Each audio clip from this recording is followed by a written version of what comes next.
It's the Bennington Show with the Allman Brothers, Greg Allman, singing about a cowardly act of having sex with someone's girlfriend, then being afraid to go outside in case the boyfriend was there.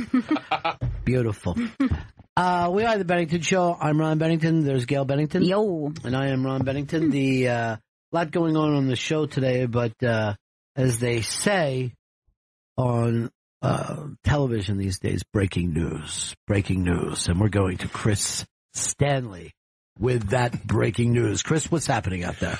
Baron Trump, reports are saying Baron Trump saw the Kathy Griffin holding the severed head of Donald Trump. Well, hold on. There may be some people who aren't from America listening to the show today that don't realize that Kathy Griffin brought down hell upon herself by holding up, I don't know what you would call this, a doll's head?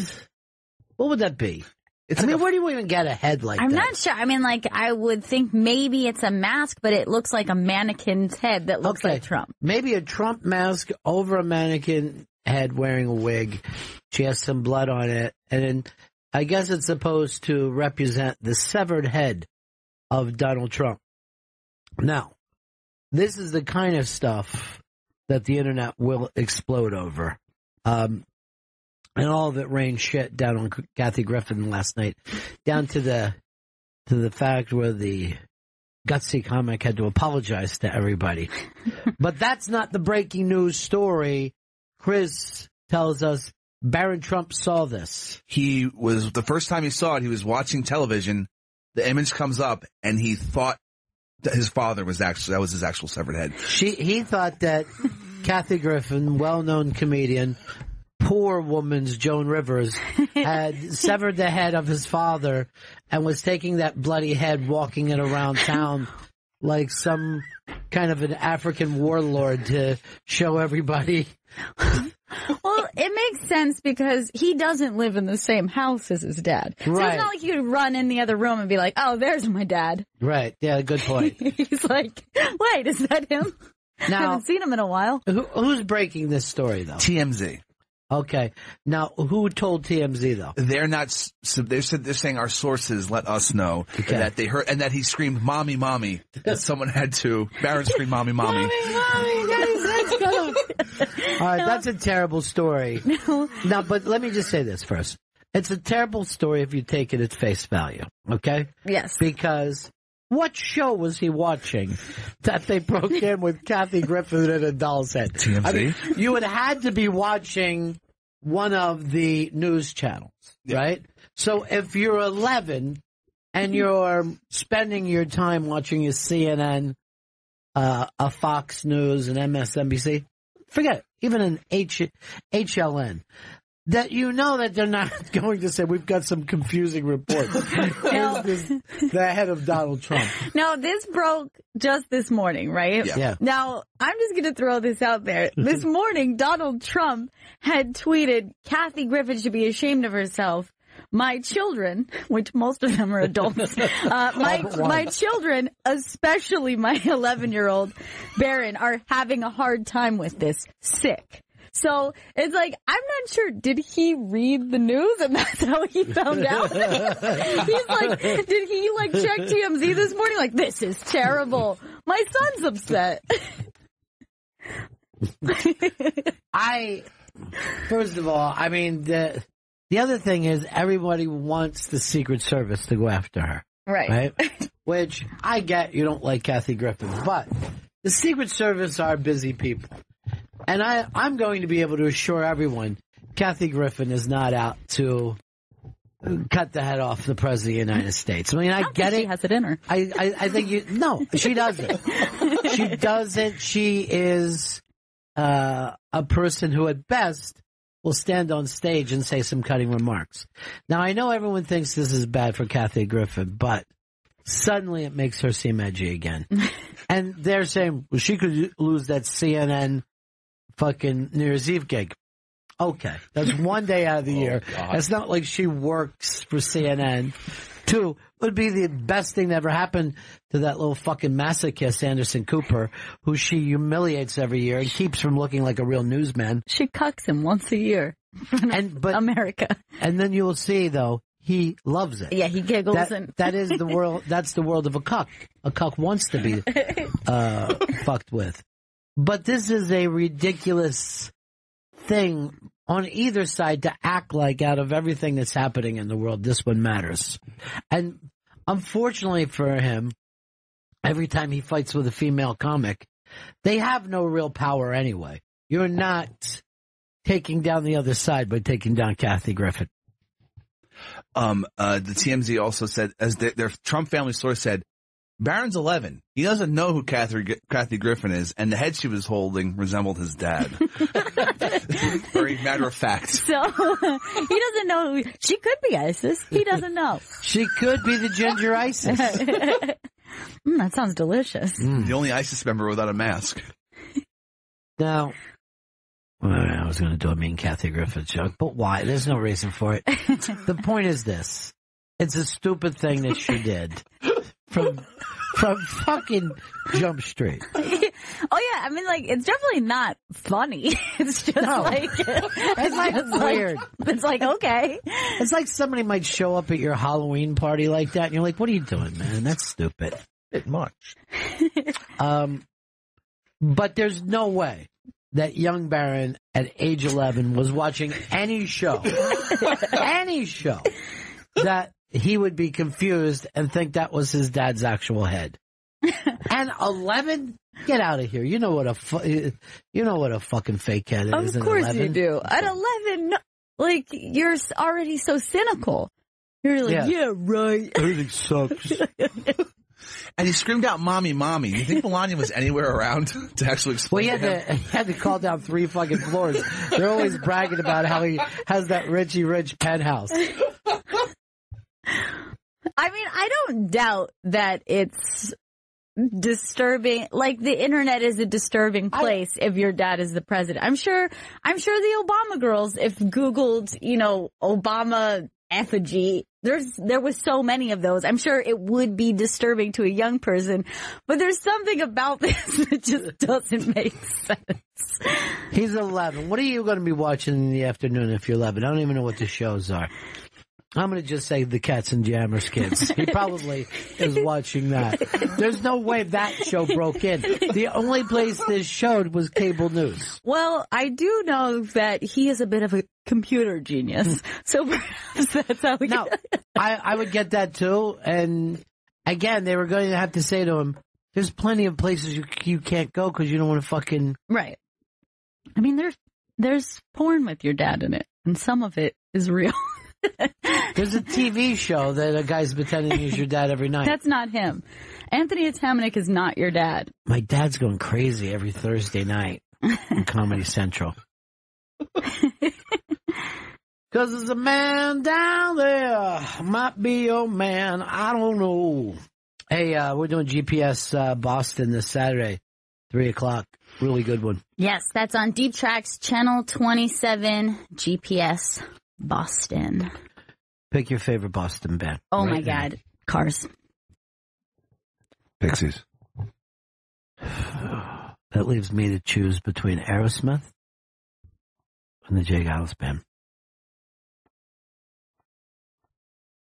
I gotta pick J. Giles, I'm sorry. I know if this went up for public votes, right, Aerosmith would win, and I feel good about that. The demon is screaming. I'm sorry, buddy. I gotta go with Peter Wolf.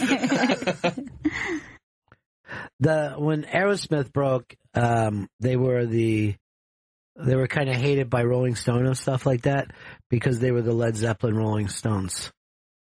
Really? Yeah, so Rolling Stone magazine was like, what is this shit? And they were like, okay, everyone else can have influences till it gets to this generation and then they can't. They fucked with almost every 70s band because they were like a 60s magazine. They hated Led Zeppelin. Yeah, I guess that would be a hard time to come up because it was like everybody was already conscious that something was a golden era like a minute later. Yeah, right. right. Like, well, that was the best of times. It's done immediately now. Man, it's very true. But all those bands had influences. At least you're there for the death rattle. At least that. He really was, too. He was there for the death rattle.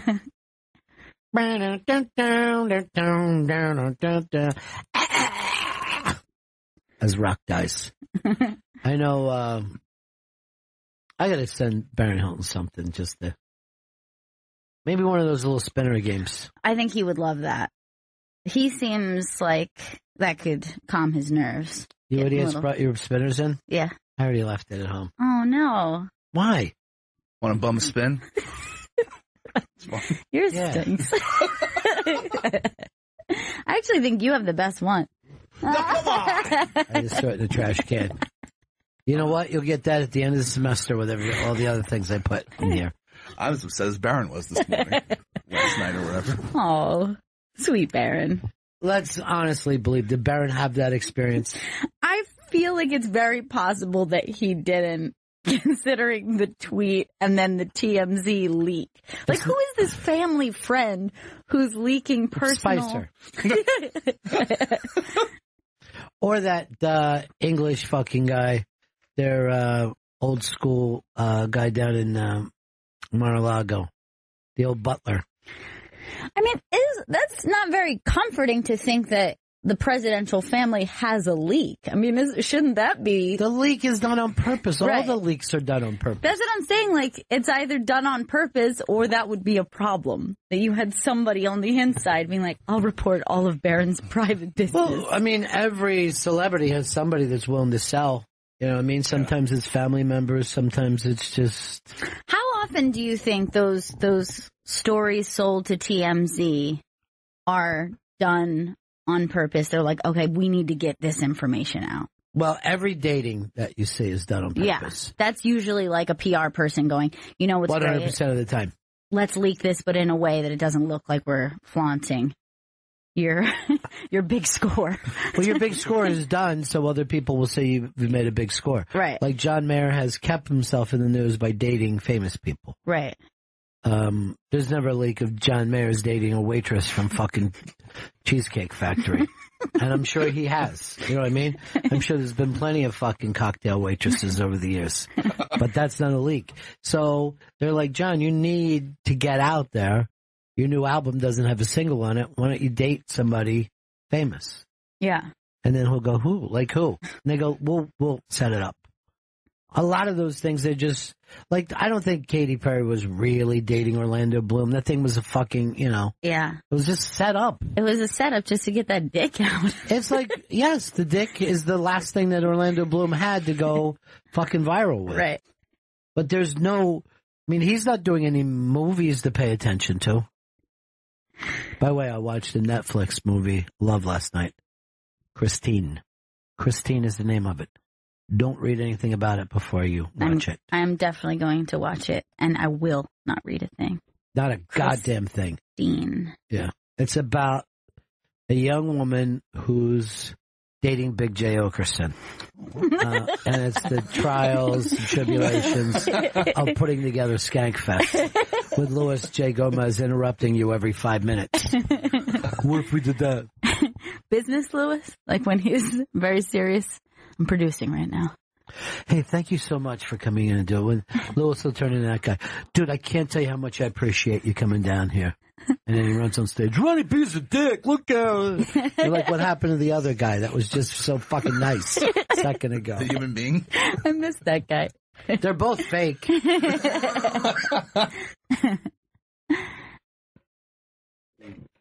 There's a man down there. I watched the new Sarah Silverman special last night on Netflix. How was it? Super good. Really, really, really solid special. Highly recommend. What was it? The Sarah Silverman special, the new one that just came out. It's really, really solid. I didn't see it yet. I think it came out yesterday or the day before. It came out Tuesday. Tuesday now is when they release specials. I just well, it's not because of the holiday? No, like the Chappelle special came out on Tuesday, both of them. So Netflix is just taking Tuesday for themselves. It was like a little 2 for Tuesday. Yeah, exactly. But it's super good. Super good. And I will say, I don't want to make a statement, but it was like, because I feel like there's a person who gets a lot of heat. that rewatching her do stand-up is kind of making me realize influences that she's had on other comics. That's all I'm going to put out there. Sure. If anyone else picks it up. Write it down for me. Because I'm probably not going to watch it or catch it, either way. Because there's a man down there. Ah, yeah, well, everybody always says that she's influenced quite a bit. Yeah.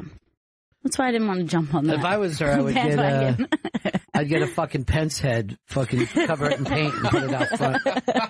This is Pence's real head.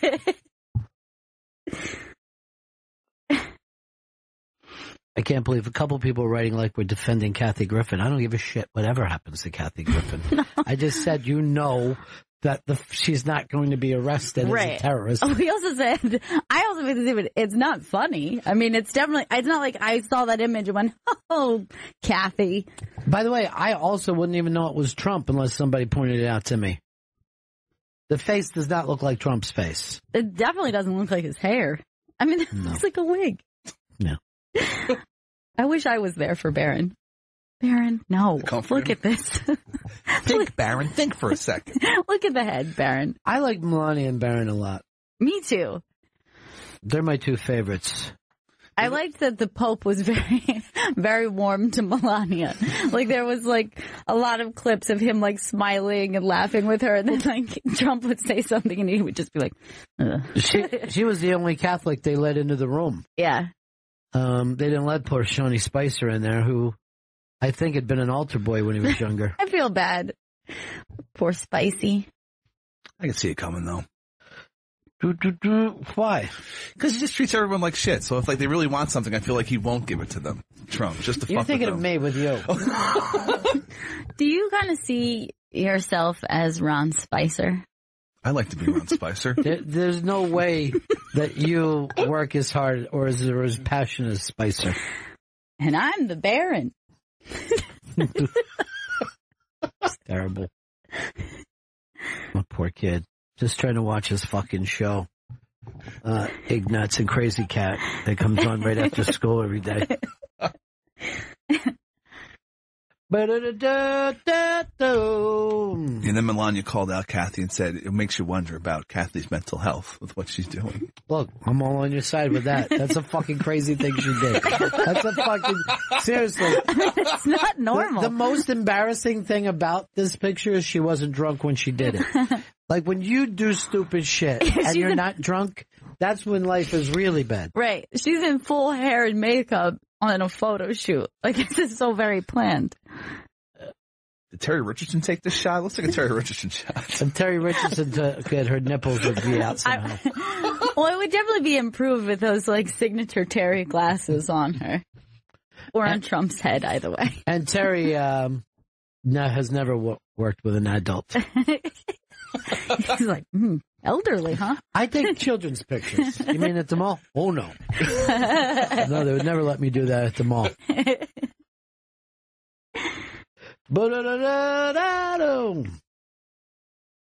By the way, I hate the New Year's Eve show.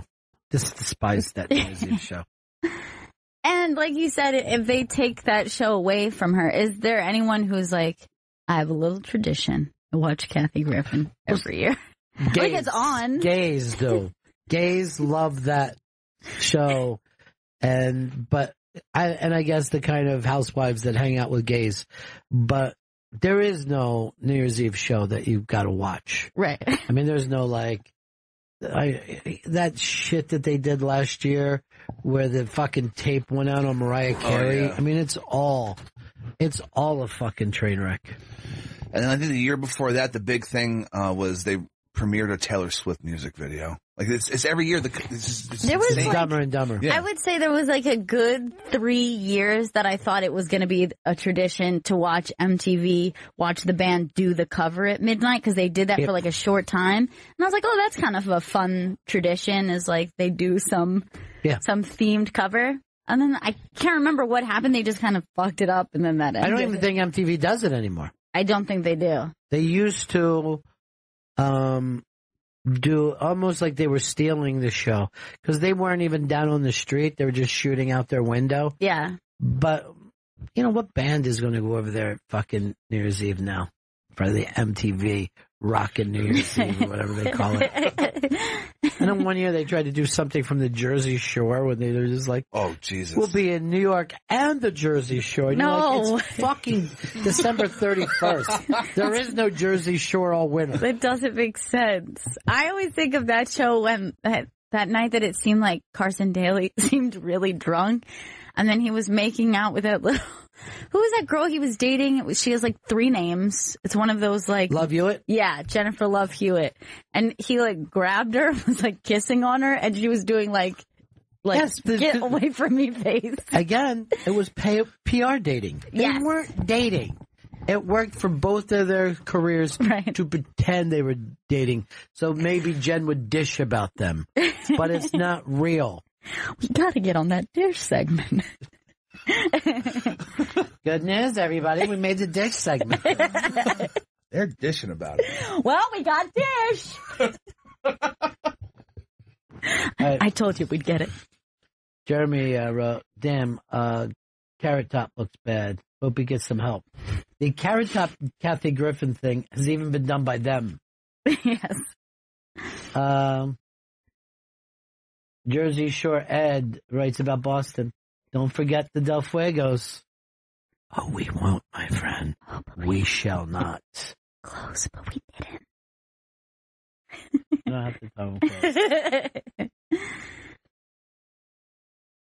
All right. Tef Jefferson just has Trump going wrong. Wrong. It looks like we're gonna not be a part of the. What do they call those Paris things? The environmental Paris things. It's the climate board. G7? Or climate summit or something like that. Whatever all the countries in the world except for Nicaragua And Syria. and Syria are part of. But people even forget we're the ones who started it. Yeah. So it's like we threw a party and then yelled that it sucks. I think Trump's wise here because there's definitely not going to be a future to protect anyway. The nukes are going to drop. Yeah, that nuclear fallout. He should just say this, I have a future plan for us. Hit fucking play and the road starts to play. Ain't nobody gonna sleep here tonight. What the fuck? Hold on, Chris has some breaking news from his phone. Oh, I owe money to someone. Well, why don't you just throw up? That's the best thing to do when you find out that the money fucking problems won't stop. Just a quick puke. There's a man down there. Where's Vito at today? I haven't even seen him once. It's right there. Oh, there he is. Vito, what's going on with you? When do your new interns get here? We get our 2 new interns, 1 returning intern on Monday. All right. That's going to be exciting. I'm really excited for him. He messaged me, told me how excited he is. Good. Looking forward to it. It's gonna be a big reunion. Gail, I understand you have a story that you want to share with everybody. Yes, I had something so disgusting happen to me the other day. So vile. Oh, God. Jesus. I'm walking down the street in Brooklyn. It's in the middle of the street in public? I just had purchased some sesame sticks. Sounds nice. Yeah, I'm enjoying them. I'm going for a walk. I'm running some errands. There's something in the sticks. No, there's not anything in the sticks. Okay, good. All of a sudden the sesame is removing. And I'm eating the sesame sticks. I'm enjoying it. I'm walking down the street. It's a very crowded, busy area in my neighborhood. All these people, like, all the shipments are coming in because it's like a lot of like greengrocers and stuff. And all these guys are unloading This trucks. has to do with bugs. And this guy who is about to unload the truck has like all this fresh fruit in one hand, turns his head like this and coughs into my open mouth. Oh, God. To the point that I would say his mouth, because he turned his head, ended up being like 2 or 3 inches from my mouth. Ew. And I actually felt the spit and the heat from his cough go directly, because I was like mouth open, putting a sesame stick in my mouth. And I'm out on the street and I don't know what do you even do? Like, I was like, I'm done. Like, I'm over. Like, I have whatever that was. And I actually felt like spit go into, like, hit my tongue, hit the inside of my mouth, and felt the heat of his cough inside my mouth. So now I feel like I'm completely diseased. That's fucking horrible. It's done. Like, no one share anything with me for a good week until I know whatever this is done. That's the most disgusting thing I've ever heard. So a strange man. You'd be better off making out with that guy, because at least you would have got something out of it. 100%. You know, spit directly into my mouth. You know what the difference between me and you? This fucking story would have went to my grave. My priest would never even have heard this story on my deathbed. Oh. I just started saying it out loud in the middle of a busy street. The guy just coughed directly into my mouth. He just spit inside my mouth. Did you say it to him? I don't think he spoke English. Oh, no. So I think he was like already moving on with his day. He's like an Ecuadorian or some of those guys that co-host shows with Chris. Has Bronx Johnny ever done that to you? He's never spit in my mouth, no. Yet. Although I will say, I believe him to be of Middle Eastern descent, but I'm not sure from where. You know, isn't there any outer sides to the Middle East? No. I come from the edge of the East. I wish you wouldn't have told me that story. I feel horrified. I know. That's really nasty. So just don't even share anything with me for, I would say, a solid week. Because you don't know, something could be like dormant in me right now. It's gestating. Like, that dude is like the outbreak monkey or something. Racism. This is done. Racism. Stop racism. Jimmy, what's up, buddy? Hey, what's up, guys? Gail, I had a similar story. I work in a hospital down in Manhattan, and this was last year or 2 years ago during the Ebola scare. I was picking up pizza from a delivery guy, and he spit directly in my eye. I wanted to die. Like, he said, "Oh, hey, how are you?" And it's just spit. I watched it go into my eyeball. It was horrible. No. It's like 28 days later, like the blood just drops into your eye. 30 seconds later, you're like, I didn't see this movie yet. Don't ruin it for me. Now, Chris, you said on Tinder you're always snowballing. Don't you think of that the same way? I don't. No one snowballs me. I don't snowball anyone. Red, what's up, buddy? Well, Gail's story is definitely really gross, but I think I might have a better one. Years ago, I was in Yellowstone Park, where it's just, the outdoor bathrooms, where the shit pile's like 20 feet down in the ground. Well, I took a shit, and it splashed and hit me on the ass. Christ. You got someone else's shit splash into his asshole. Into his asshole. No, into my asshole. Jen's going down. Jen cannot stand this anymore. That might have my beat. That is so disgusting. Look, Jen grew up in Trinidad and she saw open pits of graves there. And this is gross to me. I think I get that. I get them and Haiti mixed up. I don't know who's who. How far is Trinidad from Haiti? I'm not sure, actually. Yeah. I think you throw a rock to it. I'm pretty sure they're all right in the same neighborhood. It's a cluster. Oh, my God. The poop. A stranger's poop splash. Into the bung. Right in. Hitting the bullseye. Fuck. Well, Chris, your underwear now would be grosser than all these stories put together. I still don't like hearing about them. Sure, terrible things have happened. Hold on, the star of Good Day New York is on the line for me right now. I have to drop everything. When Hard Rock Johnny, what's the burger of today? Burger du jour, as you say. That's classy. Du jour? Thank you. No du jour burger today. Now, thank you. Johnny, what do the chefs at the Hard Rock think when you give this gig to yourself? And go down and do TV? They were busy so I had to fill in. I'm sure they're busy working. Well, congratulations, Johnny. That was fantastic. That was fun. We got to get Johnny a show where he's a chef, like a fun chef. Yeah. And I brought this up yesterday. You did use the term boom during this. You don't remember, Johnny? No. Yeah, there was one point that you said boom. That's your catchphrase. In the middle of it, yeah. You got boom t-shirts coming? Yeah. I was looking for a catchphrase all this time, so maybe that's it. I would go with boom shakalaka. Like, I could do that. Yeah. What can we do for you today, Johnny? Well, first of all, Gail, that was pretty gross, but I don't know if that's as gross as watching a man masturbate while you continue to eat on the subway. Yeah, this is something that happened. That was pretty gross. It just didn't faze me. It just, I mean, you see a lot of things. You're just like, well, that's happening. Yeah. A little faster. Gross. I'm not done with my popcorn yet, sir. Dude, I got news for you. Eating on the subway is the grossest of all of it. I have only 2 foods that I'll eat on the subway. What's that? Spaghetti? Pho. Any kind of noodle dish. I will eat like a protein bar, a packaged protein bar, or I will eat a banana. Those are the only 2 foods that I will eat on the subway.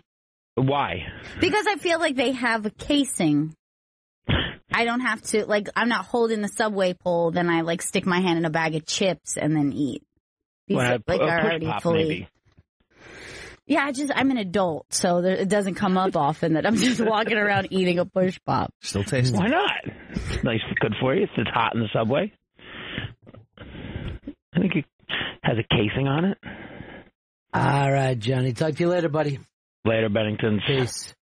Dale, Jersey City. Hey, how's it going, man? Gail, don't feel so bad. I was walking through Hoboken years ago. Open my mouth, take a bite out of a bagel, pigeon shit right on the thing. It splashed right in my open mouth. It's disgusting. No, more people have probably gotten bird shit in their mouth than the shit of any other animal. I know, right? And plus, the amount of mice shit that we've eaten over the years. We don't even think of it. Well, it's like mouse droppings are kind of okay because they're in so many places. Yeah, we're probably just immune to it as a species. We're like, everything has some mouse shit in it. You could probably take a mouth, just grab it by the ass and just suck the shit right out. You'd be fine. And you'd be like this. That tastes like Doritos. Here's Steve. Steve, what's up? Steve in New York. Hey guys. A few weeks ago, I was on the 4 train. I saw a family, obviously tourists, a couple of kids. They were like maybe 8-10 years old, laughing, singing. One pushes the other because they're hanging on the pole. The kid's mouth goes right onto the pole. I've seen a kid lick a pole before. I don't think you want to see us. Yeah. 50 jaded New Yorkers just lose their mind. I mean, when you lick a subway pole, I don't know if there could be anything dirtier. I mean, you'd probably be better off licking a bum's dick. If you just look up the amount of pictures that people take where people are gripping the subway pole with their butt cheeks, it's so common that people are like, they take a picture because someone will be wearing either sweatpants or they'll be wearing like leggings. They'll lean up against the pole and then the pole goes into the crack and then they're just leaning against it and their butt is holding the pole, which also is at child level. That's exactly where children hold. Can I tell you something else? If you let your kid hold on to the pole, you're fucking disgusting. You grab the pole and hold your kid's hand. Yes. Because you won't then lick your palm like a weirdo, like kids do. All right, let's see. Brian wrote to us, you guys are becoming ridiculous. You parade out liberal douchebag comics almost daily and slam Trump and now downplay this. Well, Brian, what could we do to satisfy you? Should we call for the execution of this stupid woman who put up a doll's head with a wig on it? I mean, what does anyone think? Even if you get the Secret Service to go over to her house, right? They're not going to arrest her because she's not going to physically hurt the president. Everyone here said it was a stupid thing to do. Right. Everyone here said it was unfunny. What more is there to say? I couldn't believe when people started saying send the Secret Service. She doesn't have like a record. She's not a dangerous. Well, the Secret Service goes to people's houses all the time. It's not going to hurt anyone. Like every crank caller, they'll send somebody over. But this is the stupidity of this whole thing is like, you know, it's like when we talk about the TSA, like why are you fucking patting down that old lady? Yeah. You know? She's not a fucking terrorist. This woman is not a terrorist. Is she unfunny? Probably long before she did this. Someone said, oh, we're going to have to suffer through an mess with her. Yeah, doing a mess with her in a heartbeat. But I don't know what anybody thinks would come out. It's also out of this. Not the first time. I mean, this happened to every president that somebody makes that like has them hanging, burns a dummy of them. Yeah. It's always classless, but is it dangerous? I don't think it's dangerous. It's just like and also Barron was not watching TV and saw this. That's also a lie that now little Barron is forced to, like all the other Trump kids said, yeah, it did happen. I bet it was Tiffany and not Barron. This is all just a ploy to get everyone. I always forget Tiffany. Well, he did say all his children are upset. There's only one of them who's a minor. Like the rest of them are adults. I'm sure his kids are upset every day they watch the fucking news. Right. Every day. It's like going to Reddit for them. Tim in Pittsburgh. Hey, how you doing? Good show, guys. It is good. Hey, this happened years ago when I was a kid. I was like 13 years old. And my sister took me and my buddy to the Pittsburgh Zoo. And we were at the rhinoceros cage, and there was a pool that he could, like steps and went down. He could go down in there. We're standing there looking at him, and this rhinoceros puts like his first two legs down in this pool, and he turns around, and he looks to the left, looks to the right, and he shot this stuff out of his rear end. It was like a white frothy stuff. It was like a fire hose.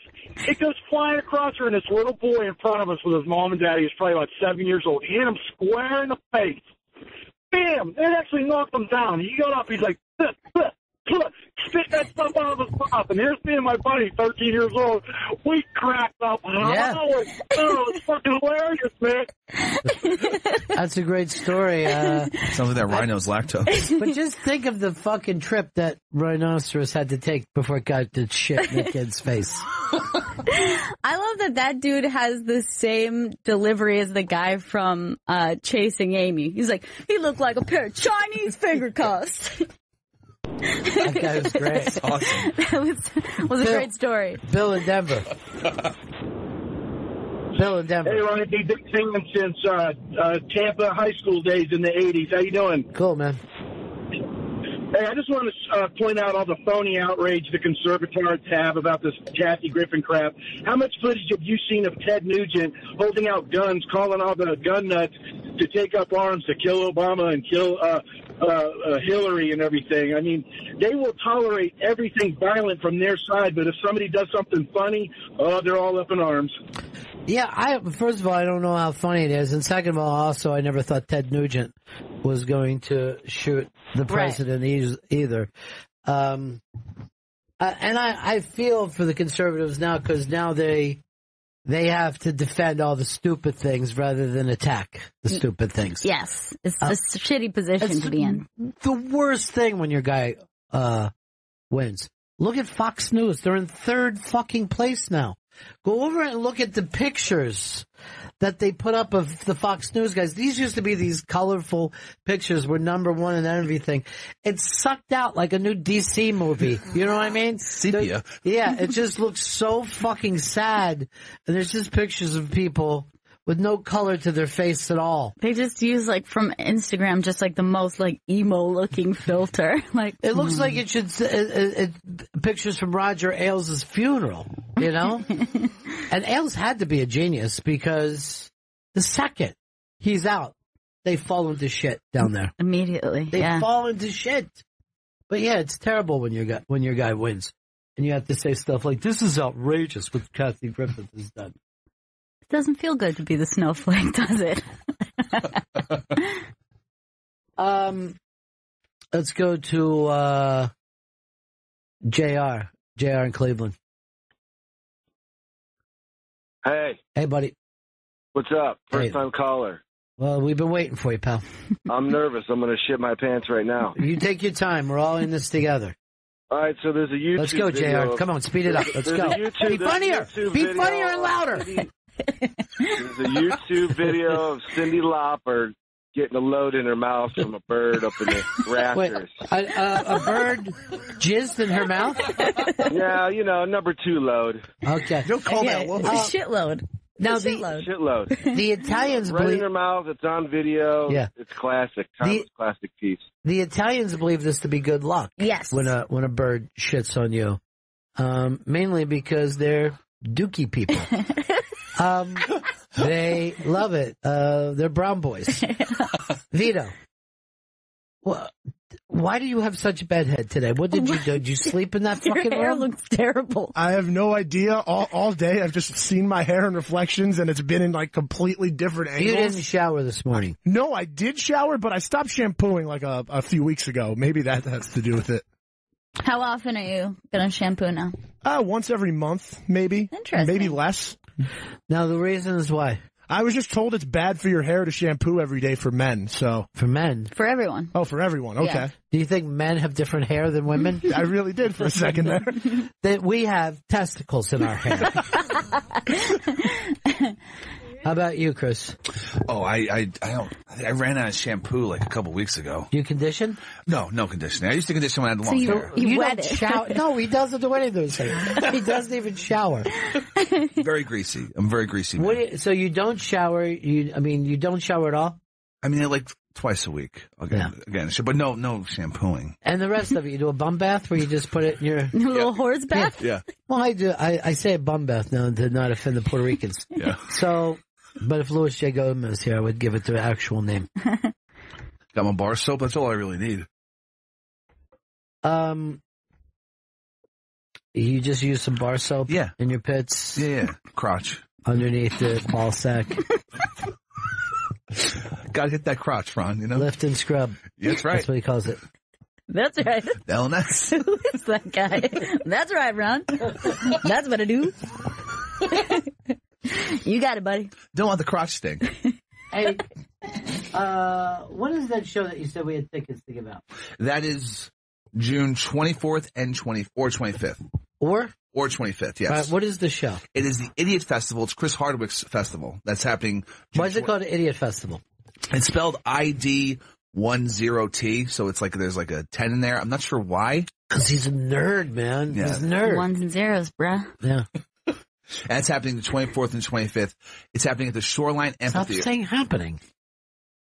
It's going to be at the Shoreline Amphitheater in Silicon Valley. What? Who's playing in it? We don't know It's what. It's going to be music and comedy. So on Saturday. All right. Well, who's happening? By the way, that would be like this. I say like this. Anybody go to the big music show that's coming up? Who's in it? Instead, you're giving out dates, all these things.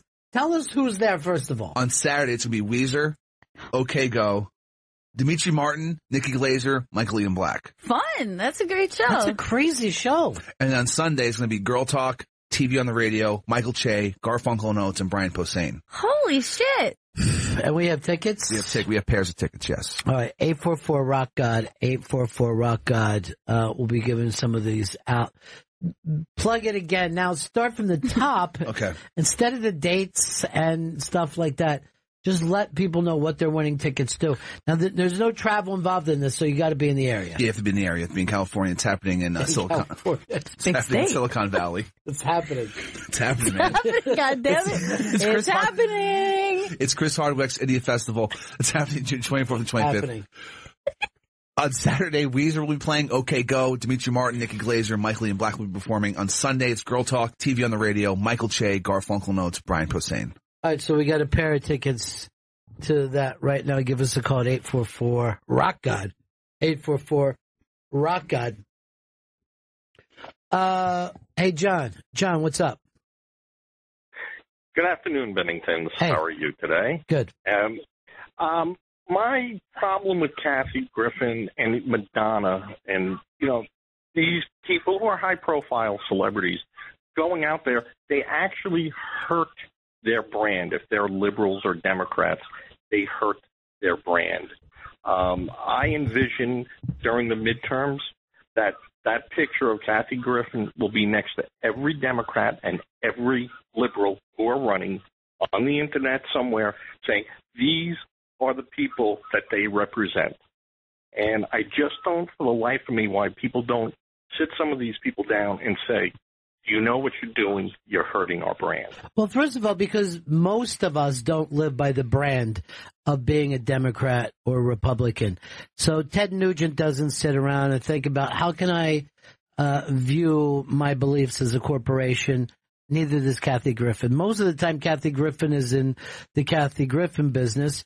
And as the President of the United States shows, bad behavior gets you media, and it works. You know what I mean? It works for her brand. It worked, but this works opposite to her brand. Trump goes out there and stirs up his supporters. And all this is going to mean is more Trump supporters. But guess what? Kathy Griffin is not in the election business. She's in the Kathy Griffin business. This is great for... She stepped into the election business. No, she didn't. She's selling fucking tickets. She's selling tickets. And that's all these entertainers care about. They don't have another care in the world. In the bottom line, I would say that you are correct in that assumption. But the average ham and egger is going to look at this and go, that's what they represent. But she doesn't care about that. You'd have to be stupid. Who cares what she should and shouldn't do? She's caring about being in the Kathy Griffin business. She doesn't care who gets elected president. As I said, as far as the brand, look at Fox News. The worst thing that could happen is to have your side win from a business point of view. You also can't combat stupidity at this point. If you're going to sit there and go, well, then people will think that all left-wing people are all Democrats. Okay, but I also, like I mentioned, people were like burning, dummies of Obama or saying racist things. I also have Republicans in my family. I don't think of them as the same person, even if they vote the same way. So that's just like, you can't really combat the fact that like the masses will just go, oh, this is the easy way to figure this out. Oh, if I put a picture of Kathy Griffin from 4 years ago holding this image next to whatever Democrat is running. No, I don't think there's much hope for that person anyway. I don't think most of us sit around and worry about the brand of our fucking political parties anyway. You could. It's a dumb point that you're trying to make. Kathy Griffin is only interested in the Kathy Griffin fucking business, nothing else. Sarah, what's up? Oh my gosh, I'm in San Francisco. I would love to go down to Silicon Valley for a little idiot fest. All right, you got it, darling. Is that what it's called? What? Yeah, you got it. Hold on, I'm gonna put you on with Sarah, line 3, and I'm gonna give away another pair right now, we'll do line 8, gets another pair as well, because these blew up and I don't want to go from mine and work it out. So Sarah, line 3, line 8, and tell everybody else that we'll have more pair tickets coming up. And plug it one more time, Chris. That's Idiot Fest, Chris Hardwick's Idiot Festival on Saturday, June 24th. Weezer, OK Go, Dimitri Martin, Nikki Glazer, and Michael Ian Black will all be performing on Sunday, June 25th. Girl Talk, TV on the Radio, Michael Che, Garfunkel Notes, and Brian Posehn. That's happening at the Shoreline Amphitheater in Silicon Valley, California. But this fest doesn't get you into all the shows. It's still separate nights. Separate nights, yes. Okay. Which one would you guys go? I was thinking that's really tricky. I might go to the first night was what comics? Dimitri Martin, Nikki Glazer, Michael Ian Black. I might go to the first night with Weezer and those comics, but that's really hard. I love. I'm going to go see Che. Yeah, I love Che. I love TV on the radio. It's tricky, but I think I might pick the first night. By the way, what does that even mean? TV on the radio? Don't know. Never made sense to me. I know when we were at NEW, they tried to put the Letterman show on. Impossible. impossible to listen to a show and know what you don't realize how visual shows are until you try. I think they tried it with Ellen too, and you just hear laughter for no reason. You're like, you're driving, you're like, what the fuck is this? What is going on? I didn't know. Is this a new station that we have doing Carolina coastal music? Dude, I just heard that in the lobby. I didn't even know we had this station. That's so cool. Yeah, Shag. Shag, yeah, music. Carolina Shag. Which is just a kind of a sliver of R&B. Yeah. I don't know why they pick which songs are shaggable and which aren't. So we will have more Idiot Fest tickets coming up. Man, this thing, the line just blew up there. I guess we're very big in the Silicon Valley area. You know, I guess right now, because of this, I'm rooting for Golden State tonight. Nice. Wait, is it tonight or tomorrow? First game? I think it's tomorrow. Okay. Well, tonight I'm going to start rooting anyway. I'm going to have a pep rally at my house. Good idea. And I was going to burn LeBron in effigy, but I don't think, now I'm worried somebody will take it serious. No. Like his kids could be watching. You're fucking up your brand is what you're doing. Brands on the run. I never want to live by a brand. I never care about brands. You don't want to be branded. All but one man died in Bitter Creek. I like that I set that up just because I was like, I want to hear him sing Brandon. They say he ran away, Brandon. Do you know, like, that there used to be a parody song from the Branded theme? Mm-hmm. This is when I was in elementary school. Let me see if I can remember it. And this is really fucking going back. I think I got it. Stranded, stuck on the toilet bowl. What do you do when you're stranded and you don't have a roll? The fucking reach back there. That's the most fucking ridiculous thing in the world. That kind of shit when you're a kid, like any kind of ass and poop stuff, it's just pure fucking gold to you. What's the song that's like, when you're sliding into first and you think you're gonna burst? Diarrhea. Why was that hilarious as a child? Well, because diarrhea, you slide and the shit comes out of your ass. That's the good part. Like, somebody gets that going on the bus, you are psyched. And I remember, like, my dad would, like, yell, like, stop that if we were, like, doing any kind of shit joke stuff. And I'm like, geez, this guy's got no sense of humor. And I remember saying to my kids, all right, enough of that. Enough fucking diarrhea shit talk. It's terrible. Stop drawing people pooping on the toilet. Gail used to go around tag things in our own house of people pooping. Yeah. I used to. Did you draw pictures of the poop? Yes. Yeah, so I would, I had like a kind of a tag that I would do, and it would be kind of like this, and then there would be like poop coming out like that. And then so I would just like, butt. Yeah, it was just like a butt, and then a toilet bowl, and then poop coming out, and then poop dropping in the bowl. I would put that. You drew it on the wall before. I drew it everywhere. It was like any paper surface. I would draw it on things and then hang it up like in the bathroom.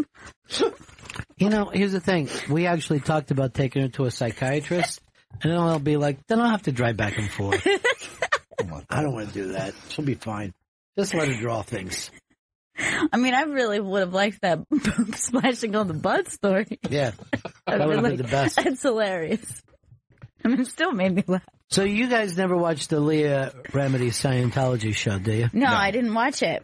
Well, I know you got into it. We started season 2, and I got to just say this. Thrilling.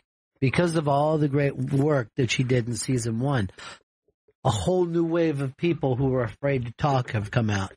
And this season, we're going to hear about sexual abuse, I believe. Wow. They've hinted that there's a lot of sexual abuse. Like, was it against her, or is it just other people in the... What a fucking idiot against her. Scientology. She's against Scientology. No, She's I know. not going, let me bring on a bunch of people I've sexually abused.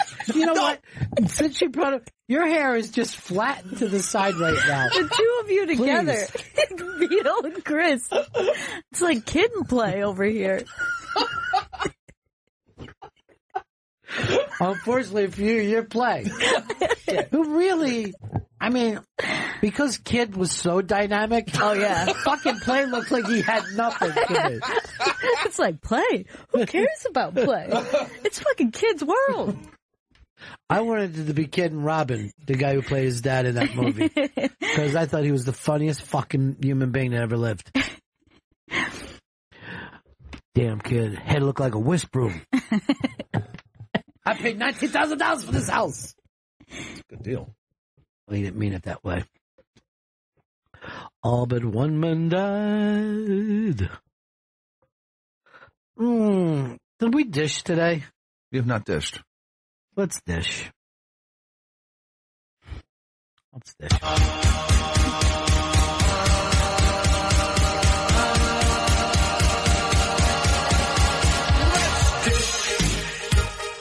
Put on your headphones, Jen's got the news. Let's dish to the gossip they're saying on the radio.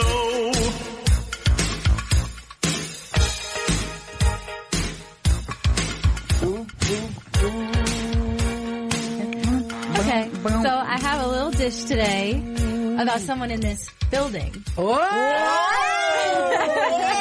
I do. Steve Leeds? Oh my god. Oh my god. Is it Steve Leeds? No, it's not Steve Leeds. Okay. It's one of a beloved woman that we all talk about all the time. Little hint. Yeah. Wine.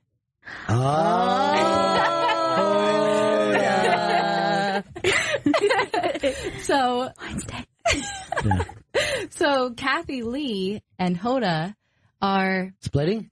They're not splitting, but there right now is a little turmoil between both of them. Really? How They're can anybody beefing? fight with They're Hoda? beefing. Hoda's so sweet. She has switched dressing rooms. They used to be like together, their dressing rooms, and Hoda has supposedly asked for it to be further away from Kathy Lee. Oh, I don't blame her. They're the Mike and Mike of Wednesday.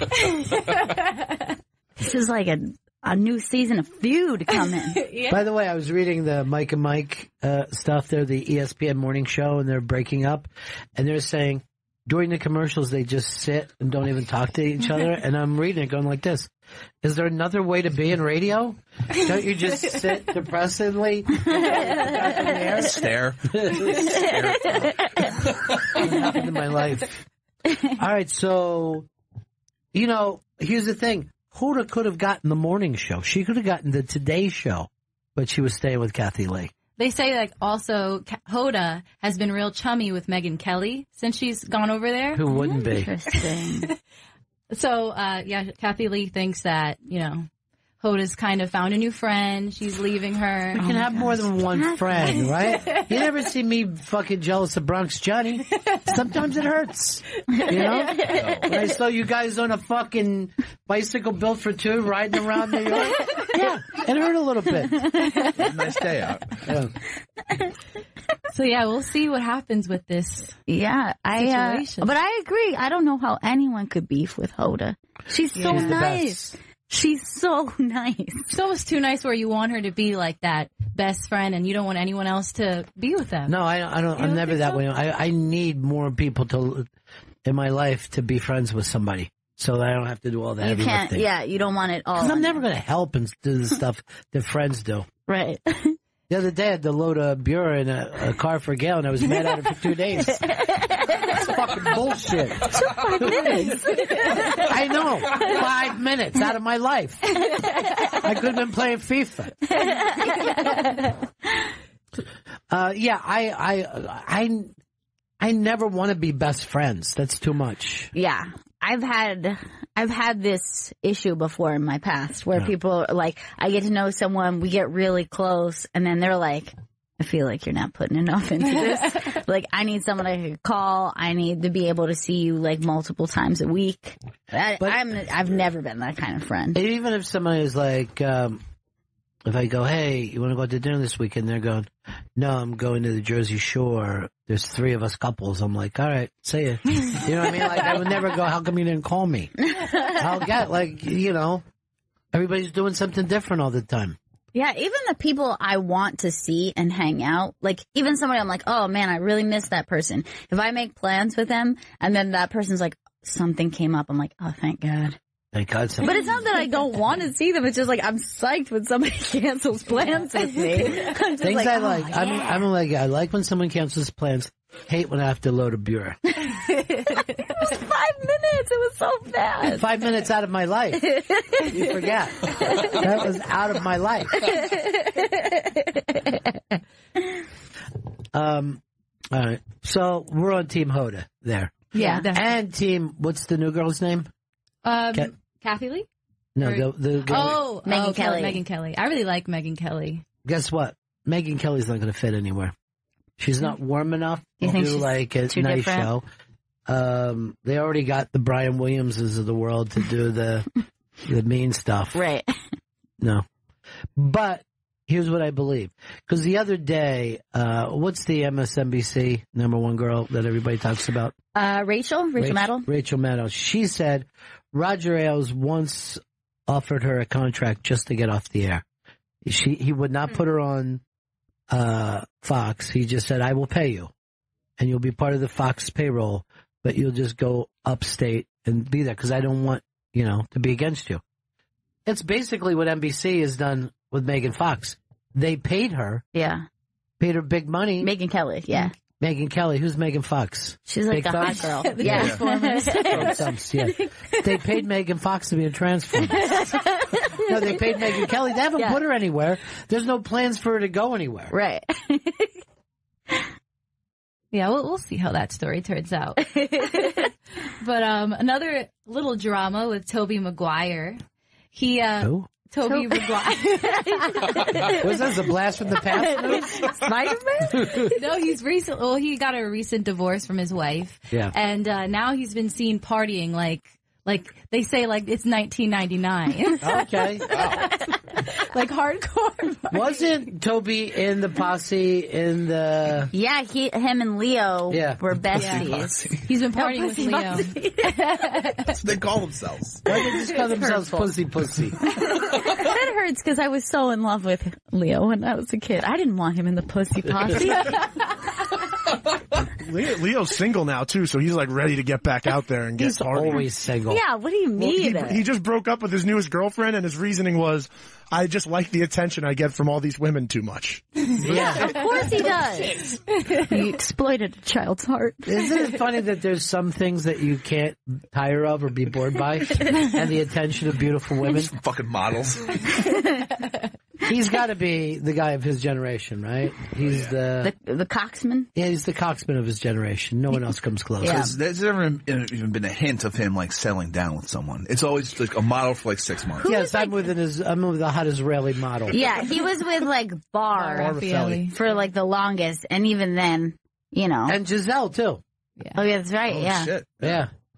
He does very well for himself. Yeah, he was just with Nina Agdal. Before that, he was with the girl that's in that new Baywatch movie, Kelly Rohrbeck. He just like looks through the Sports Illustrated magazine. Dude, how you know a little too much about this? Like we're all grabbing around at it, but you turned into a Wikipedia page.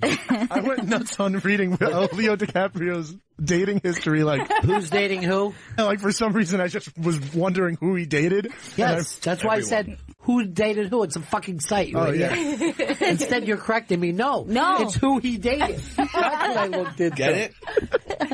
Didn't he have a thing with Rihanna too? Because that's what See, everybody's more knowledgeable than we should. Because that's why I was like, fucking Bar. Like, I remember that shit. Yeah, but is she fun? Does she do crazy voices? No. She's 19. So now Toby's back out there, huh? Yeah, and God bless him. he had a drinking problem, so now they're scared that he's going to revert back to his old ways. Yeah, I'd be scared too. Back to the Pussy Posse. Well, I mean, once you break up, you're like, wait, why am I keeping my life together? Was there a reason? Now he can do whatever he wants. Look at you. When you broke up with your chick. You're like in the back of a cab, like, looks like I'm chasing the wrong dream. Like 4 a.m. Oh, dude, that was the peak of Chris Stanley. I don't know that. I don't know, bros. Don't know what I'm doing out here. Just fucking whacked. There's nothing worse than when the sun is coming up. And the sun coming up is like a giant mirror appearing in the sky. Oh, shit. Yeah. That's me. What have I done? But now your Tinder's not even working. You're not a dater. No, it's dried up a little bit. Not even a little bit. All right, it's a fucking desert It's been a out there. month since you've had a date. Yeah, the last time was that girl who worked in Midtown, and she blew me, and I never talked to her. Oh, no. Come on, you didn't have to You got say two that. ladies here. Excuse me, ladies. I apologize. She blew me. I nutted in her mouth, and off I went. You're fucking horrific. That's back when I was in the pussy. You know what? What's the name of your podcast? High Society Radio. I'm going to call that Pussy Posse. And not because you get it, because you are it.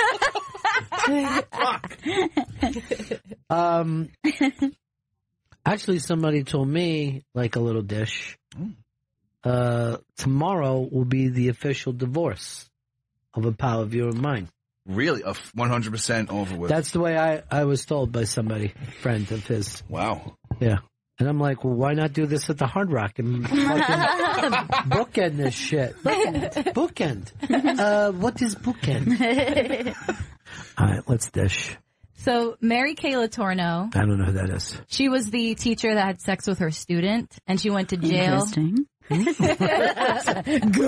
on. Made a lot of like Lifetime movies about her. Yeah. She ended up marrying her. She was student. with the Samoan kid, right? Yeah. I can't. V. That's a V is plenty. That's enough.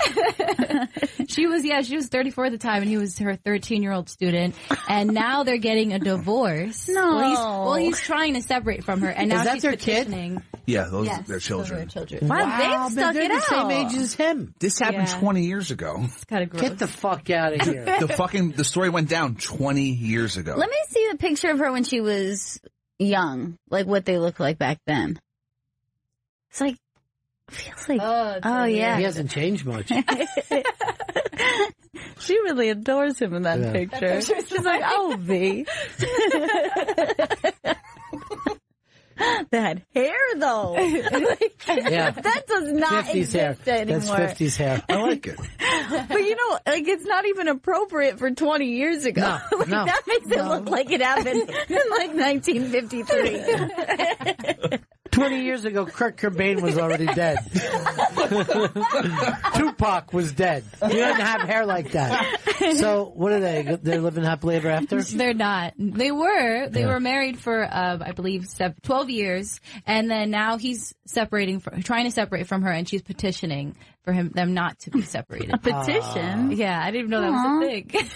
It's probably because she got rid of that Patty Duke hair. He's like, that's what I was into. She left him for a fucking bag boy at One Dixie. I mean, I feel like if she went to jail for 7 years for him because of their little crime, Yeah. I feel like I'd be petitioning too. Like, no, you are not going to divorce me. No, you would do I that just with want good blood for you. Seriously, you're like a sucker fish. I'd be scared to death of Jen. I would be. That's funny. Because you were even bringing up, like, when you got jealous of people, how you would call them up and yell at them and stuff. Oh, I thought that was like, I mean, not jealous, but I feel like I'm reasonable, and they're just not being very reasonable. That's crazy talk. That's not crazy. That's fucking crazy talk. I won't be ignored. It's like, we need to have a conversation. That's just how, you know. You're dating Jen. You're like, you come home one day, goes, who's cooking rabbit? Oh my God, that's my pet rabbit. No. So, Chris is acting. That's not a line of the movie. No! No! No! Chris was the only guy that could do that without them even slowing the tape down. No! Fucking Jen's psycho. Let's dish about that for a second. Yeah. And I feel bad about that one. I was just reading along with this on the iBang right now, and it's kind of, it's kind of sad. You like to see people stick it out. It's like Ben Stiller yesterday, the fucking rapist teacher today. You getting more dish? Well, another breakup that possibly might be happening is Vito's favorite guy. Who's his favorite Vin Diesel? guy. No. The Rock? No. How many favorites He do you always have? talks about him. the one, who is this, the bod The that he loves? Body. Who's the guy? Not Zac Efron body, the other body. Oh my God. How many? He likes a lot of bods. Huge do you like? I feel like it's his Cat- favorite guy. La La Land's Ryan Gosling. Oh. And you said that guy, he was real. First of all, this is bad news for Leo. You know what I mean? Because the chicks will be fucking moving over to Gosling, as they call it. But he was really committed in his relationship. Well, she was trying to, what they're saying is that she's trying to commit. She wants the ring, but she's given up at this point because he's just not, he doesn't want to marry her. She's with him, though. They got a baby together. They have 2 babies. I love that Jen takes it from the perspective that it sounds like they had a chat. She's like, I had a kiki. She want that ring, but it didn't happen. Because I can picture the whole thing. Because she just went MIA after she had the kids. Well, that's what you do when you're a mother. I feel like, Beyonce did it. She Exactly. had kids. Exactly. Beyonce didn't. And then she those children couldn't pick her out of a lineup. Beyonce's gonna be like having a twin strapped to each thigh out there dancing. She's almost the Trump of fucking pop music. There's never enough for her. But yeah, they're saying that like it's a possible crumbling in quote unquote La La Land for them. I refuse to believe this is on Ryan because I've always felt like she was the one who kind of like was in charge of the relationship. Well, I think she stayed home, helped out with the kids, like supported him while he was winning Oscar, like in Oscar nominated But she movies. didn't even go to the award show. Yeah, because she stayed home with the kids and her brother just died. She didn't want to be out there. But she can't even go know to this much. I don't know that much about my own family. Who's his wife again? Eva Mendes. Oh. I call her Evil Mendez. Is a way to get even with her. That's a way to get her. What's wrong, Gosling? You got to go home to Evil Mendez? Huh? Why don't you stay here and do heroin and coke with us? Boys, it's boy time. Don't abandon the pussy posse. Come on, dude. The gossy posse. The gossip posse, I like.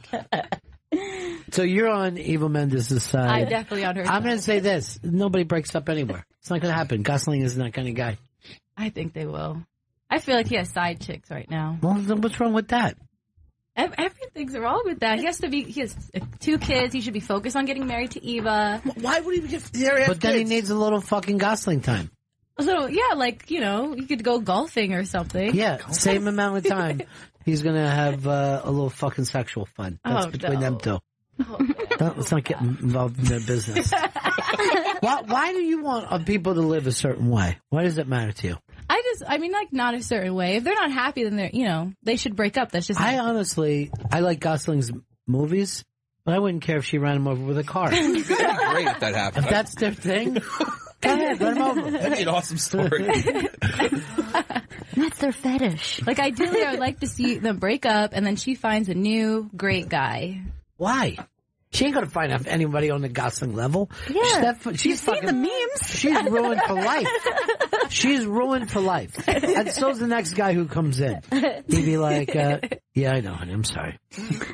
Just not Gosling. I mean, he'll be like this. Oh, so you didn't come. Okay. No, I don't want you to put the movie on when I'm going down on you, but if that's the only way you can get off, then do it. I'm sure she'll just end up with her bodyguard or something. What's that mean? Where does that come from? Because the guy's going to be around her all the time. What? That doesn't make sense. Sex. First of all, she's not Did you just first watch lady. the movie The Bodyguard last night?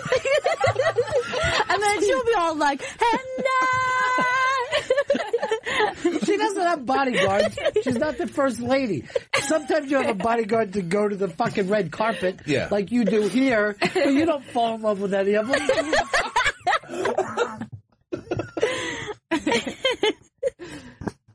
Isn't that funny? Like, they'll hire those detectives to watch over us here, like when we do an unmasked, but not when we went to Austin. Yeah.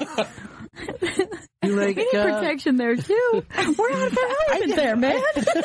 It's a gun state. We don't need any protection up here. No one can get up here. All right, let's do it. You got one more? That was it for my dish. Well, you need to let us know when we're on the last run. You need like an outgoing catchphrase, like the dish has been served. Oh, I like that. You just got served the dish. Looks like and then Chris drop just, the mic. Unplug the mic and drop it. Well, we're all done. It's time for Chris to lick the dish. Hand it over. I haven't seen him lick before. You know, this is the other great thing about Chris. It's like, you can have a sandwich. Eat fucking 3/4 of it. Go, Chris, you want the rest of this? And he always says yes. Yeah. That's what I'm scraping around and pudding thing. Hey, you missed one of the corners. He took some bread, rubbed it in the pudding, and ate it. Love the sop. Love a good sop. It's fucking delicious. What if we open a restaurant called Sops, right? And it's just kind of soup covered bowl. You don't fill it up. You just rub it around the sides of the bowl and let people sop, because it's really about the bread. You're getting fresh bread and the sop. That's what's up. What sop? I love it, Gail. We have to open this restaurant. Who's we? How did you get part of it? I brought the sop thing. I feel like a part of it. I think I'm in on this, right? I can't be in the restaurant business with you. You eat us out of house and home. This is good sopping, guys. What kind of capital can you put up, man? I'll get a call from the night manager. Ron, he's in here again. He's sopping. No, I turned the fire hose on him. I can't get him out the door. He's like, I'm a partial owner of this place. I'm a fucking motherfucker.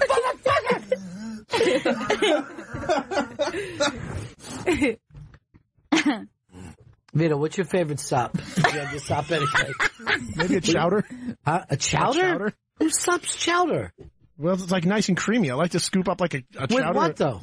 With a thick bread. Nobody has a big piece of bread with a chowder. You put those little oyster crackers. Yeah, oyster crackers in them. I put the oyster crackers in, and then when like the chowder is remaining on the side. Yes, but if you're at a restaurant, they're not going to give you bread with an oyster chowder. Oh, you're going to go back to your house. No, I'll always ask for more bread. Well, then why don't you just say that you like to sop up ice cream? You see what I'm trying to do with him here? We're trying to have an actual sop thing. He gets caught in a lie, and now has to say, I go out of my way to go ask. This is why that girl wouldn't go out on the lobster boat with you. I would have looked like a fool trying to sop up lobster chowder. You never dated her again, huh? No. Yeah, it was weird. She said then she texted me again a week later saying, sorry about everything. Let's please go out again. She said, let's go out again this week. And I said, okay. When are you free this week? And then she goes, actually, this week I'm busy. Let's do the weekend. And then I spoke to her that weekend. I was like, so do you still want to do something this weekend? And then there was no reply.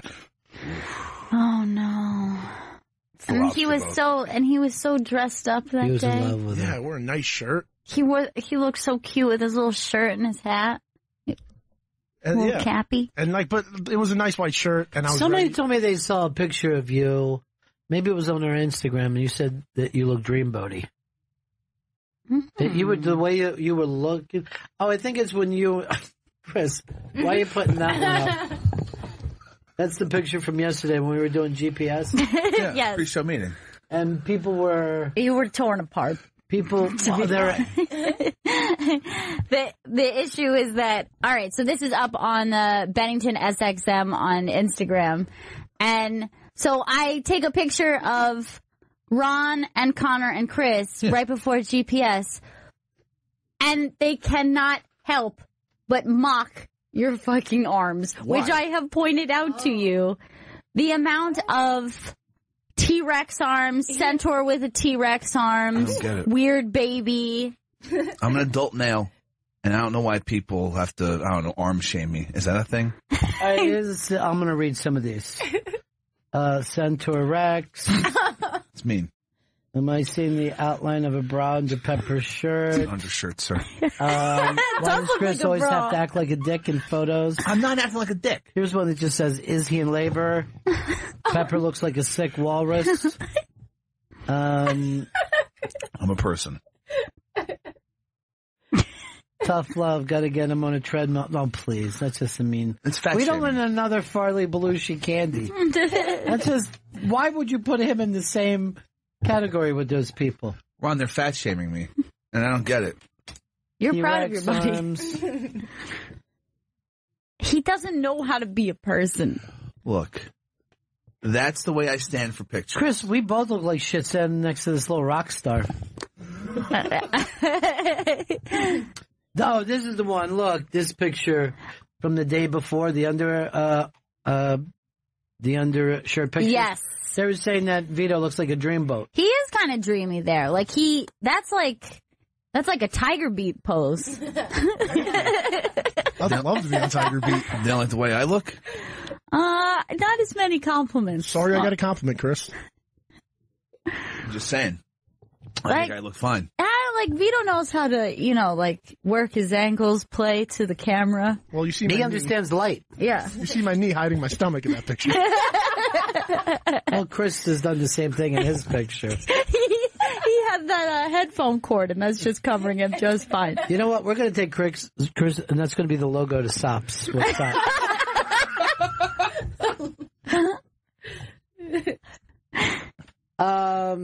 Chris, Connecticut.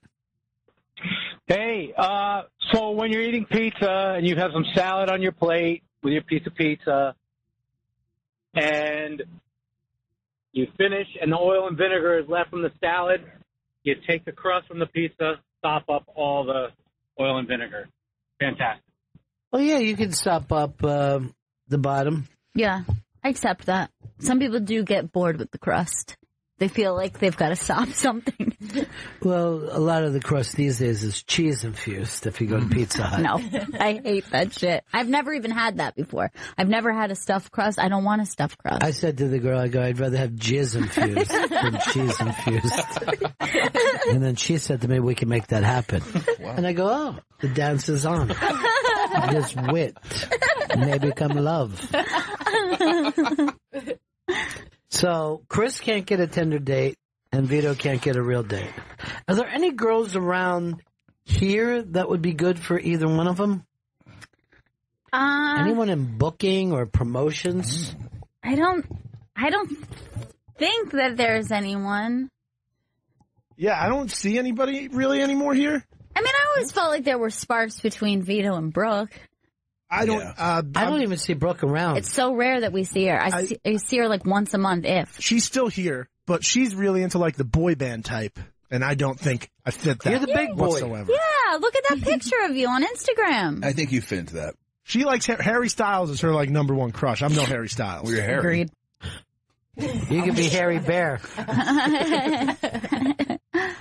He was a hairy bear. He was a scary bear. Who else? What about the other young girl that was around doing phones for us? Lauren. Oh, okay. Vito? Vito, what do you think about Lauren? You work closely with her. Think of Lauren. That's Laugh, so weird. don't cry. Vito, you worked closely with her. He's like a Russian spy that tries to talk like an American. It's a definite possibility. It's been, 2 years since you've had a date? Yeah, 2 years. Yeah, 2 years since I've like seriously dated somebody. Yeah. Not the 2 dates I went on a few weeks ago. We know that wasn't serious. Oh, yeah, that was. We thought it was pathetic you were even trying. Oh, no. We saw it as a loser's fucking game you were playing. Awful. I don't want to play a loser's game. The lobster boat was just the bottom for you. That was a good planned date. Really? Because it never fucking happened. It actually don't take girls to fucking dingy bars that are not well lit. There's nothing wrong with a fucking dark bar. Where you just fucking grab at women. Hey. He does have you there. You do just grab at what women. about Chris's comeback? Hey. Most of the time, they agree with it. They're fine Most with of it. the time. Oh my God. That's fucking assault, brother. What is it? What they're wearing is what they're asking for? Oh my God. Oh, is that come what on. you think, Chris? No. I like this. Hey, no. I'm not a rapist. You can't debate this. Your rebuttal is, Hey! hey, no. Want to be sure everyone knows I'm not fucking assaulting women out in the streets. Of New We York don't City. tell by it. We can't tell by those grunts and groans. Everything's consensual. Hey, did you guys ever watch the documentary on the Iceman? No. Richard, what's his name? Kalinsky? Kuklinski? Something crazy like that. He reminded me of Polo, and he also reminded me of Chris Stanley. This guy was a Iceman killer, talks just like Polo, looks like Polo, and then he would kill people for money. He wasn't like a fucking serial killer, you know what I mean? Like, if you give me money, I'll do it. And then he went home to his wife and family. For 30 fucking years, he got away with it. Oh my God. Never thought about it. He even said during the documentary, I just don't think about things, then therefore I don't have to feel about them. If I don't think about it, I don't have to feel. So, like, there's never any time for him that something just pops into his head and he's like, oh my God, I've done this thing. He just thinks about something else. Therefore, he's the Iceman. As weird as that is, like, it's just a more severe degree of what I think people do all the time. Like, there are things in your life that you're like, if you dwell on them, you could feel bad about them. Or if you feel, Chris. and then you just go, I can just not think about that, and then I won't feel bad. Oh my God, you're the ice gal. This guy wasn't even Italian. Yeah. And he was still a fucking psycho. They love using them. Yeah, the Italians would hire him. He should get one of those. And you ever know? Did you watch the documentary? Yeah, right? I think I read the book Philip Carlo wrote about. Yeah, I read the Philip Carlo book. The book is scarier even because you find out about the exact thing. Like, he doesn't get into the exact things he does. Philip Carlo would. I got to replay Philip Carlo for you guys sometime. This was a writer, and he was basically a true crime writer, which I'm not normally a fan of. And he gets, I guess it's Lou Gehrig's disease that he had, right? So he comes in and he writes the. He was here for the Iceman, right? No, it was a book about a guy in Staten Island called Tony Karate. I forgot the name of the book, but it was another another. He writes these books. I'm fucking reading them standing up. They're so fucking scary. I'm like, why do I let this in my head? So Philip comes in here, and he's got terrible Lou Gehrig's disease, and he's in like one of those motorized. It's almost more like a bed than it is a chair, right? Because he has to kind of lay like that, and he's got a breathing apparatus in his mouth, and he came in for the interview. So what would happen is, why I would ask him a question is he would have the breathing apparatus in. His wife would lean over and take it out. He would answer my question right up until he completely ran out of air and he was kind of choking for a second, and she would go back in with that and he would be hitting on it while I would be either responding to what he did or going into the next question. And it went on for like 20, 25 minutes. It was remarkable to see this guy never lose his train of thought while he was doing this. He ended up becoming one of my favorite people in the world, and so did his wife, because he was completely dependent on her to keep giving air. She must have been taking cues from him. Like, that's... The cue was he is running out of air. She was in... Like, he wasn't, like, giving me the air tube. Right. You know what I mean? Like, but I mean, like, it's like a symbiotic kind of thing that she knows when he... Yeah. Just like the way you would move your arm because you knew that's what you needed to do. It's like they connected like that. That's crazy. And he wrote his books on that kind of thing, where he would just, say it and somebody would write it out. But he had to do it one, oxygen breath at a time. It's wild. And the books were ridiculously fucking, they scare the fuck out of you. Because, like, some of these places we see, you know what I mean? It's Hell's Kitchen's right here. And these kind of fucking horror story murders are taking place. But I'm going to, maybe when we do a vacation or something, make sure that you guys hear it. Because he was one of the most remarkable guys. And he was well connected in New York for many, many years. But he also... in one of his books, it was these things. He told the story about when he found out he had this and everything that was going to happen to him. And he was going back home, and it was in New York, and it was raining. And it was like one of those days, me and Dimitri Martin were talking about it, and you'll hear it Friday. Just New York just beats the shit out of you, and you're just, what the fuck? And he gets this horrible story, and he's wet, and he can't get a cab, and he feels like, God is against him. And he's writing these, books about these stalking type killers while he's being stalked by this disease. And he makes the metaphor. It's fucking remarkable stuff. And that is so Philip Carlo. I know a lot of people like to read true crime. Yeah. I find it fucking so much scarier than reading, Yeah. just because you know that these are people that you interact with. God, that's so crazy. What a fascinating person, though. Oh, yeah. And knew everybody. He was like one of those guys that used to hang out in New York and, at the bar, De Niro, Scorsese, Mickey Rourke was a friend of his and was going to play this thing in this movie for him. Tony Danza. I told this story before that at his funeral, the priest he was kind of fucking up the thing, and Tony Danza jumps up and goes, "Come on, stop it. I'll take over." Pushes the priest out of the way and fucking tells the thing. And I talked to Tony Danza about that later. I go, "I want to thank you for that, And he was like, "Oh, God, I feel so bad if I even think about doing it." He could cringe. Right. He could die. But he felt like his friend was not being eulogized correctly, so he jumped up and did it. Oh, God, suicide blast at the German embassy in Kabul.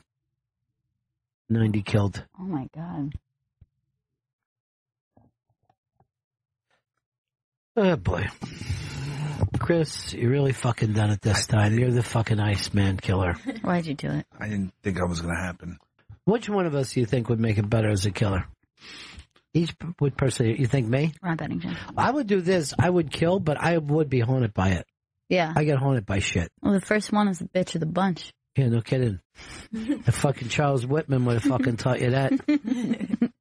But that is weird. I don't like true crime thing, but as soon as we went to Austin, I went looking for the fucking tower for the first mass shooting in the history of the United States. I don't know why. Yeah. And only one other person did. Barry. Barry went, really? yeah. I brought it up to Barry. He was like, yeah, I did as soon as I got here. Charles Whitman. Really weird. Yeah, but when we got there, I couldn't believe how tall it. I just pictured it not that tall. It was like it was a tall building. Chris, I can see you as a fucking killer. I feel like a kill, but I know I'd get caught. I think I'd get one murder in. Well, you do sloppy work. I'd be reckless. But I see you less as a contract killer and more as a psycho killer. I see you killing. I'd probably call you the Tinder whore murderer. Vito is the Italian one. I can't see him doing it at all. He has big heart. He can't do it. Yeah, I don't think I could kill somebody. No. I just don't think you can do good work no matter what it was. Now, between the women of the show, me or Jen, who do you think would be more likely? Well, or better at it, could handle it? The funny thing about it is, even with Chris and me in this room, you two have quicker, angrier tempers than either one of us. So I see you both as passion killers. Yeah. And also fashion killers. Gaucho pants, please. I can see Jen killing a dude. Accidentally, though. Accidentally. No, on purpose. And not feeling bad about it. Accidentally. No, I just wanted to scare him. She'll kill him with a candelabra. You know what I mean? Like, it'll be some high class. Very sophisticated death.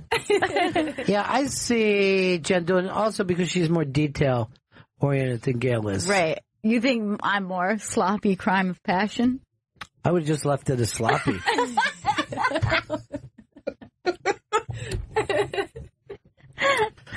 We need a break here, Chris? Yes, we do. You know why I know that, right? What's that? You start reading papers in front of me. Oh, let me just point this out. No tapping today and no phone today. Remarkable. Chris Stanley for the MVP of today's show. Thank you. You're the real MVP. Why we were talking about, dishing with Jen, but at Dish, they heard that when you said you hated waiting for the cable guy, they know that you shouldn't have to take the whole day off for nothing. Dish knows because they listen, so they designed a better installation process based on your needs. Dish starts by letting you pick the same day or next day installation. Then they give you a reliable 75-minute arrival window. And to keep you up to date, Dish created the MyTech app with a tracker showing your installer's picture and location on a map so you know exactly when they'll arrive. No more wasting your day sitting around the couch or waiting to get the TV set up. Dish installation designed with you in mind, featuring 75-minute arrival window and real-time updates with the MyTech app. To learn more, call 1-844-CALL-DISH or visit dish.com. Dish, tuned into you. Call 1-844-CALL-DISH or visit dish.com. Restrictions apply. Call for more details. Bennington Show on a Wednesday. Midweek, hump day. Wednesday. Heroin day, you know? Wait, what? It's a day to do heroin, isn't it? No. All right, we got Twitter's blown up with this.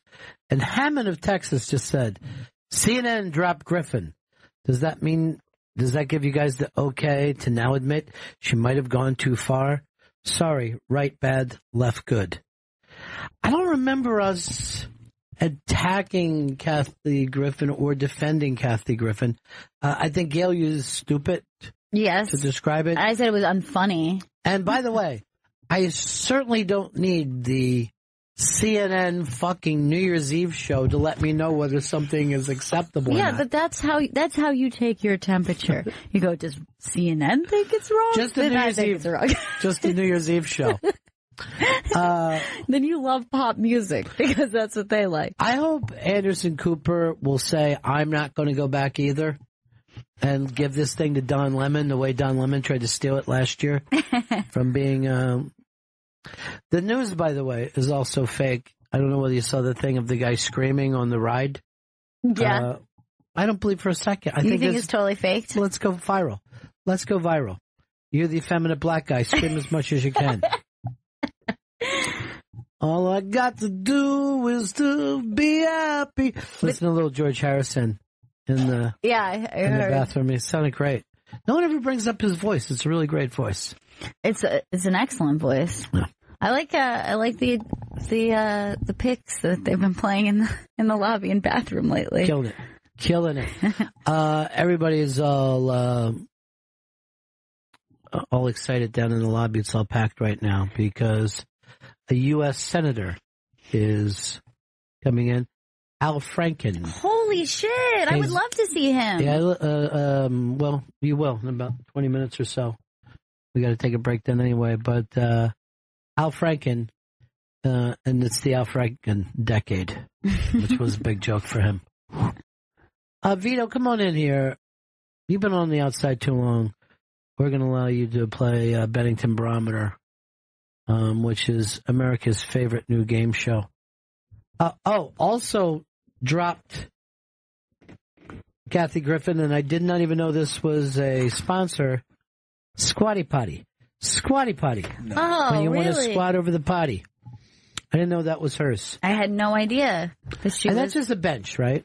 Yeah, it's just like a little, like a little stool that you put your feet up on, so your positioning is better for pooping. So you're more in the natural way. Why? How did animals used to poop? You would, we're really meant to poop like this and birth. We shouldn't be birthing on our backs either. Well, people make fun of some of the foreign countries for just having a hole in the floor, but that's the way that you had lined it up. Yeah. You want to do that and catch at the same time. Get behind the plate. It puts your colon in the same position as if you were squatting. Yeah. Squatty Potty. Take a shit like Kathy Griffin. So that bench must be pretty high. Yeah, I think there's different heights depending on how high your toilet is. Because if you have a high toilet, you're gonna need a high bench. But if you have a low toilet, low bench. Squatty Potty. There you go. There's a lady on a Squatty Potty. That doesn't look too high. I've used it. Do you like it? I liked it. It's good. If you're feeling backed up and you put your. Oh my God! You just kicked this fucking whole table. All right, buddy. You saw him blink out like he saw white. You could see he went, oh my God. He just hurt himself. When you put your legs up. Nobody wants you to finish your stupid thing. You're dumb and you hurt your knee. That's what's important now. Yeah, we're good. You hurt yourself talking about shitting. We're all good. You want to know how much the world has changed? I remember when I came back and started at Sirius XM, we had an intern working for us. I can't think of his name right now, but he was doing something at UCB. And I went down to see him, and as I'm coming in, Franken and Davis, the comedy team, is leaving with Senator Al Franken, who, today is here in a suit and all. But down there, I remember he was wearing a backpack like a little fucking kid and just walking down the street after performing for 45 people. Wow, that's crazy. And that wasn't that long ago. And I was like, fuck, Franken and Davis. And everybody was with her was like, who? And I'm Franken and Davis from that's before my time, Ron. No one remembers the first seasons of SNL. Well, see if you remember the fucking senator from the state of Minnesota then. It's the same dude. And now you know the rest of the story. I have a brand new intro for the Bennington Barometer. When you think of America, what's the first thing that comes to mind? Is it apple pie? Maybe baseball? No. It's Bob Fonseca. Yes, Bob Fonseca of the Texas Radio Hall of Fame. The same Bob Fonseca that shared the stage with Liberace, the man that loves Macintosh audio gear and tube amplifiers. But most important of all, the creator of America's favorite game. From the creative mind of Bob Fonseca, it's the Bennington Barometer.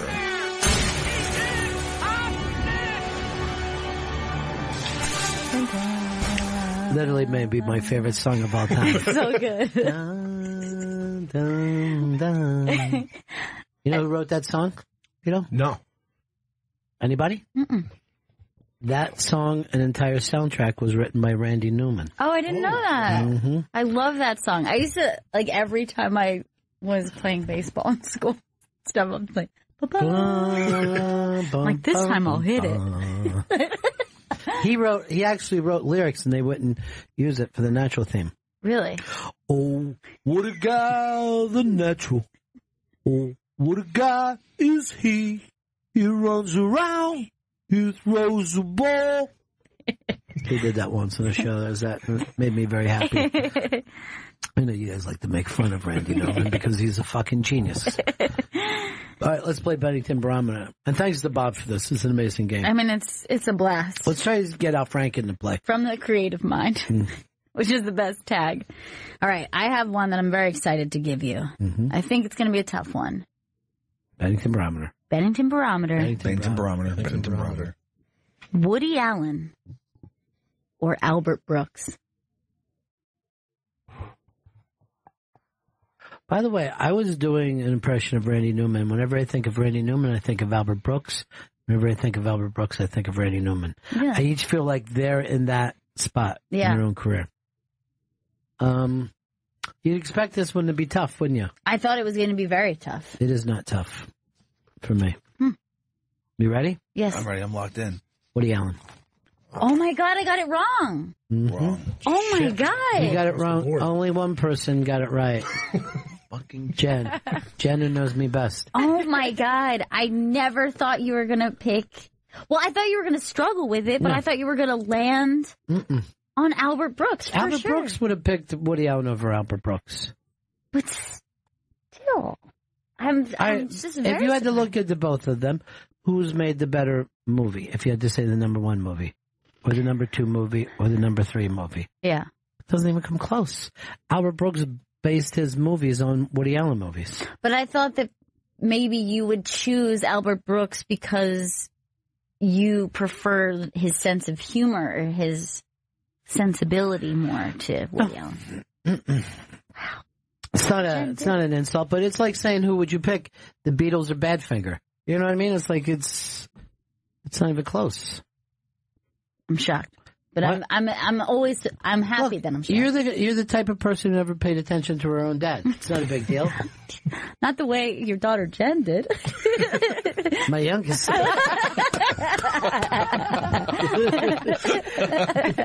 She adopted.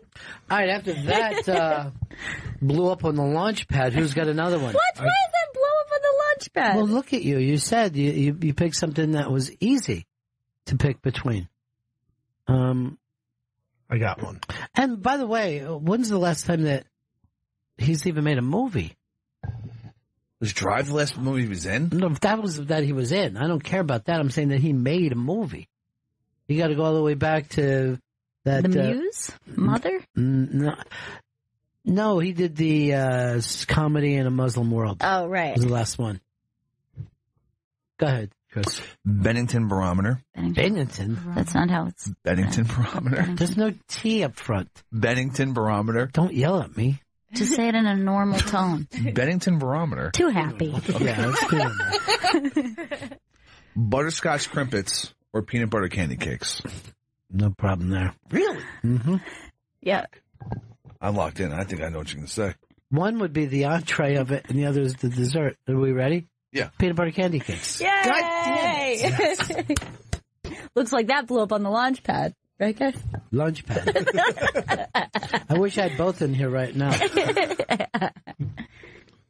How many butterscotch crimpets do you think you can eat in one sitting, Chris? They come 2 to a pack? Yes. I'm going to say... That's 20. enough. That's enough. They come 2 to a pack? Just want to know what I'm working with here. 10 packs, then. 10 packs.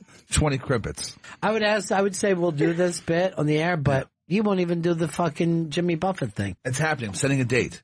You are not. Tomorrow I'm going to set a date. Tomorrow I'm going to fucking let everyone know the date's happening. Oh, my God. You should get Don's job because he does the same thing to me. I have one. Oh, shit, my favorite. Yes, Jen. Bennington Barometer. Bennington Barometer. Bennington Barometer. No, stop saying it. Here, let me use your thing. I had to dig through the trash. No, I'm just going to spin it. Good. It's fine. Come again? Oh, no. Why would you trust me after you saw me throw it away? Because I thought you liked the fidget spinners. Scorpion and the Frog, Chris. Scorpion and the Frog. Please learn that. I'll look that up later. We'll watch Christine. Oh, yeah. Here's how you want to do it. Go to any movie that's ever been done. Because they tell the story like we've never heard it before. Bennington Barometer. Bennington Barometer. Bennington Barometer. Kate Hudson or Goldie Hawn?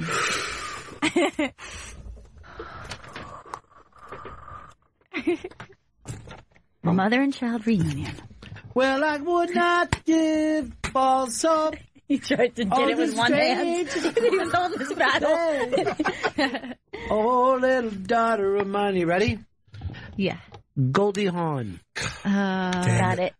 Me and Jen got it. The boys picked Kate. I was flipping. I was like, I think he's going to choose Kate Hudson because he told me about the interview and he was like, I know. loving I her. loved her. She's great. But Kate Hudson would choose the way I did. Goldie Hawn. The originator. The Yes. mom. Yeah. Why get the carbon copy when you can get the original copy? I think Kate would know what I'm talking about there. Yeah. She's, well, like, man, when we were, checking all that laugh-in stuff, and it's just like, young Goldie Hawn was just, she's like a pixie. She's not even like a real person. She was like a really incredibly hot ostrich. Like her eyes were just so big, just so gorgeous. And she was very confident and sexy. And, Yeah. and those early movies that she did, I mean, the movies that when she became the biggest movie star in the world, those things are great. But the early ones are just so hippious and fucking crazy, and they're just great. I never saw any of her early movies. Like when I was a kid, I watched Overboard over and over again, though. I love that fucking Good movie. You never saw Shampoo? I never saw Shampoo. What the fuck do you sit around doing every night? There's so many great movies you can watch. You're sitting around jerking your dick? I mean, what are you doing? Yeah, I masturbate at home, yes. Is that what everyone wants to know? Hey, Not really. tonight, you can go out and see the I Killed JFK that runs tonight nationwide. One night only. Our buddy Barry Katz called us the other day with this. And, You know who's already a believer? Is Jeffrey. Really? They turned him. Jeffrey just said, I didn't know, but this is the guy who killed. He got the guy who killed JFK. And then he's like this. I think they're going to come after Barry next. I think no matter what your theories are, it's a really fascinating watch. Because at first I was very skeptical, but there's some really interesting stuff that's put forward that gives you pause. Yeah, I've been around this my entire life, like literally the JFK conspiracies.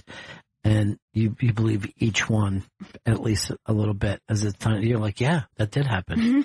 Like I wouldn't like Oliver Stone is nuts, and then you're like, but about this one thing, I think he's right. I think that's the guy who killed him. Anyway, it's tonight. Go out and see it. Barry Katz produced, and he's doing a roundtable after that. You'll watch. Go to ikilljfk.com for theater information. Vito, you, and then that's the end of it. The Broad Street Bullies or the 1980 Phils? This is the first really difficult one of the day. Mine was pretty good. Not at all. I really thought I had you with the... This one... What? I really fucking thought I had something there. You have to know that I would prefer one. I know, but butterscotch or peanut butter and chocolate. I know you really like butterscotch. That's why I do butterscotch. I do like butterscotch. I like grandma candy. I like those suckable butterscotch things. I think they're called suckables. Like a Werther's original? Yeah. Ooh, ooh, ooh, ooh, ooh, ooh, ooh, ooh, ooh. All right, we ready? Yeah. Vito, give it out again. It is either the Broad Street Bullies or the 1980 Phils.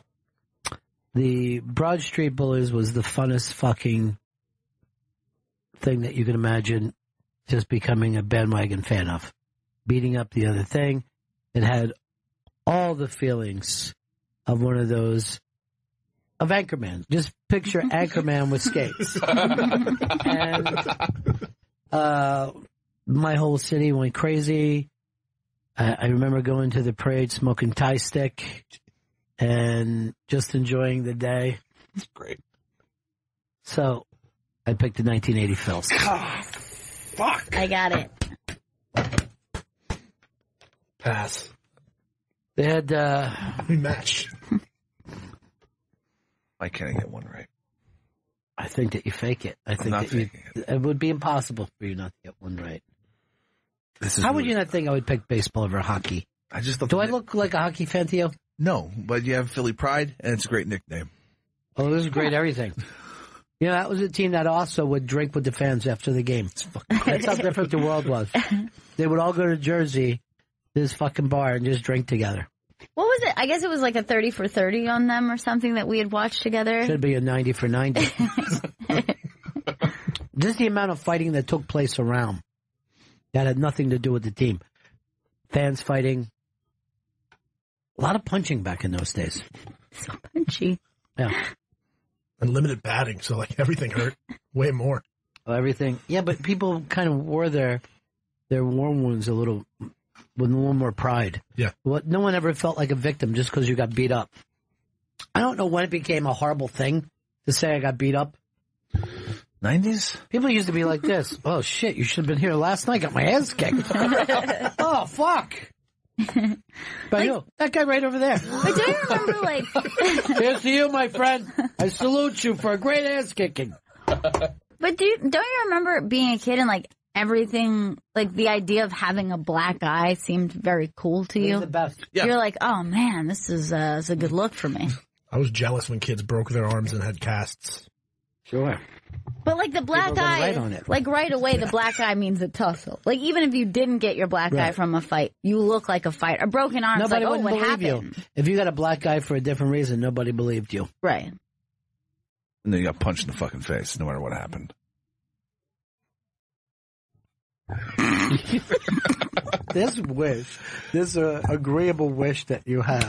Can I just say, it was only magnified, and I wish you, the listener, could hear it, that by the fact that he was rolling up his sleeves while he did it. It's like, like pretty much punched the face. That's the only thing that could have happened. Right?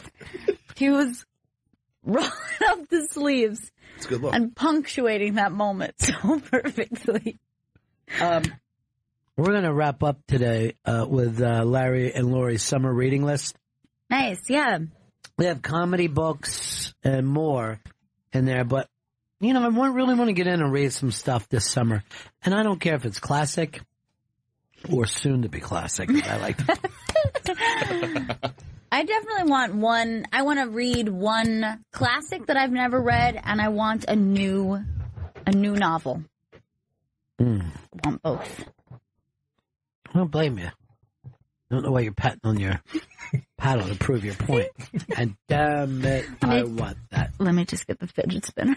Makes everything better. Go, if you want two of them, go in the trash can. Don't. Chris has one in there right now. Don't do it. Oh, here's a good thing. This is up on the iBank today. Every state's most misspelled word. I had the idea at a club one night to do comedy spelling bee. And just see which comedian. And I don't know whether it would be the most. I mean, the idea is hilarious, right? But it may be the worst fucking show anyone's ever been around in their life. But what is a word for you? Because I have so many of them. I mean, I struggle with the. I have to sound it out. The word business fucks me up every single time. Business, really? Business. And then I see how to spell it correctly through the fucking spell checker. I'm like, I'm definitely going to remember this time. And that's been going on for fucking 30 years. You've had a spell checker for 30 years? Or whenever the spell checker came in. I don't know. Mid-90s for me. I have two that I really struggle with. But I think decision, it seems like a simple one, but I don't know what it is. It fucks with me every time, and it's been this way since I was a little kid, to the point that I will be writing it so many times, and the autocorrect isn't figuring it out that I have to change it to choice. I'm like, I'm going to choice. Like they're thinking it's a person's name after a while. We've misspelled it so many times. Well, first of all, let's say this for Chris. He's completely wrong. Chris is, and I find this, I'll lay on the fucking ground. He can't spell should have or could have. Oh, yeah. He writes shoulda and coulda all the time. It's really fucking terrible. I mean, almost on a daily basis. Yeah. Yeah. And I just had to, and I can't spell, but there's a guy, he can't even speak. Right. Shoulda. Should've. Could've. It kills me. And I keep doing very rarely will I catch it. Maybe once every couple months. But then, yeah, I can't. It should have. He writes should have all the time. Yeah. Should have instead of should have. Yeah. Now, let's see the states on this, because I thought Alabama's was ridiculous. Just say what Alabama's was. Alabama's was Chihuahua? Wait, that wasn't it. Go to the next one. Chihuahua? Are you Chihuahua? Did you just mispronounce Chihuahua? Fuck! All right, what's the one next? Somebody misspelled. Each other like, somebody misspelled this. Nanny. Their whole state can't spell nanny. Nanny? Yeah. What do they think it is? I will tell you what I think is the most fucking spell thing.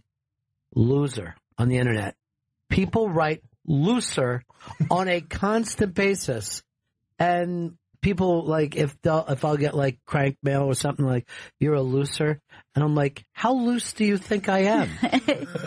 Instead of writing loser, they write looser all the time. Here's one on the internet. This is one I never mess up, and it's constant.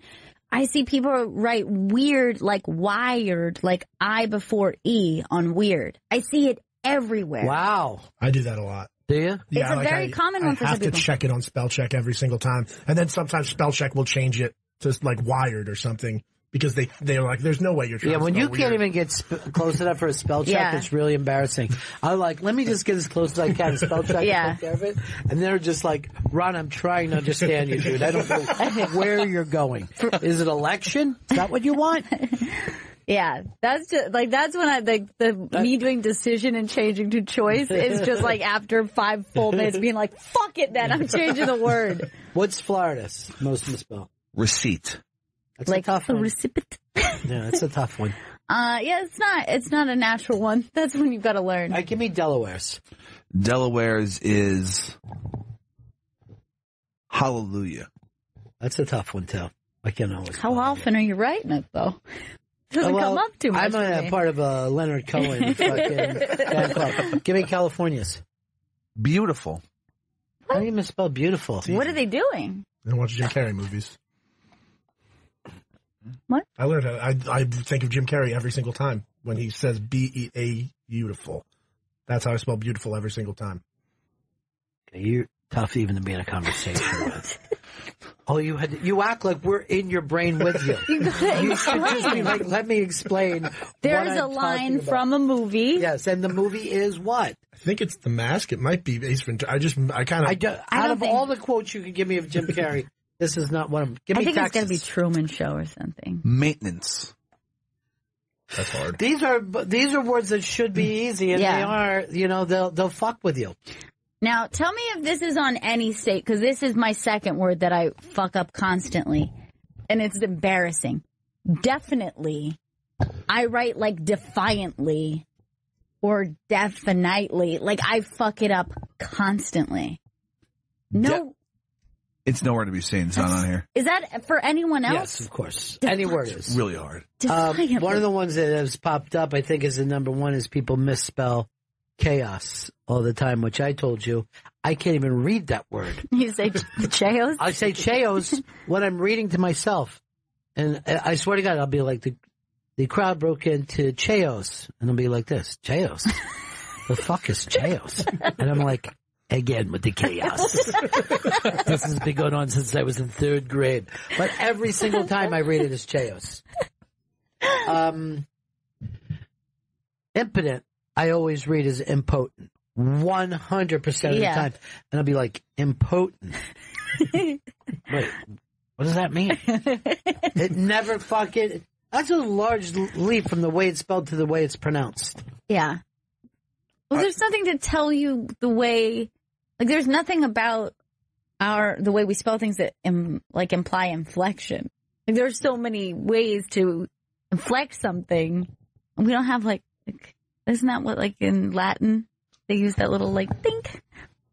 I have no idea. Also, I have etiquette. Etiquette is a fucking impossible word for me to spell. Too many T's? Too many T's. Is it 1 T or is it 2 T?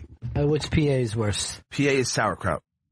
Forget that word. I'm not going to try. Who's spelling that constantly? Sauerkraut. People from PA. You know how many Polish people are in PA? They're fucking trying to order it on Amazon constantly. Give me Wisconsin's worst spelled. Wisconsin is... Make sure that's Wisconsin. That's Wisconsin. Wisconsin's most... They don't know how to spell their own fucking state. That's what it's... That's Wisconsin. Bullshit. They have Wisconsin there for Wisconsin. Oh my God, that's terrible. That's not good. Fucking pathetic. Does anybody have February? February. There's an R in there that doesn't make sense. Yeah. February. Love it writes this. A lot is 2 words. Always. It's never 1 word. And that's one that I even try to correct on the spell check. Like when the spell check will separate a lot and you're like, wait a minute. Spell check's fucking up here.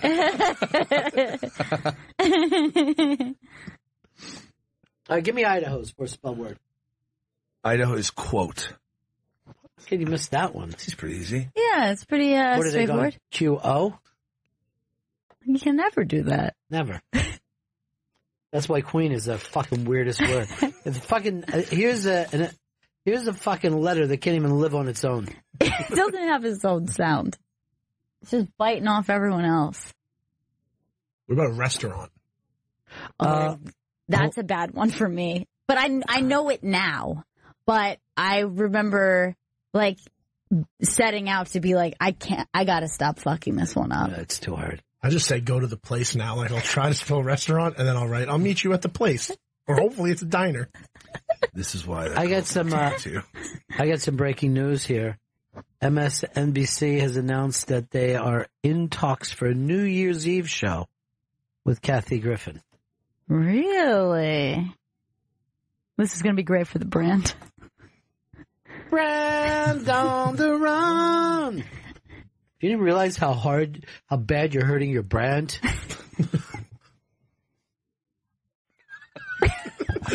Your brand is sunk. Who did their New Year's show before? Was it Brian Williams this year? It was Brian Williams. What he was doing, he was bringing up places that he's won an awards at. He's telling old war stories. SEAL Team 6, the same team that I took Fallujah with. We lost a lot of good men that day, many of them dying in this handsome reporter's arms. Blacks, Latinos, and Hispanics, along with one white, young, good-looking man from New Jersey, Brian K. Williams. My life has been one of legend, ladies and gentlemen, mythology. I am the most interesting man in news. He's supposed to get that 10 o'clock show soon. He's fighting to kick out the other guy. Oh, my God.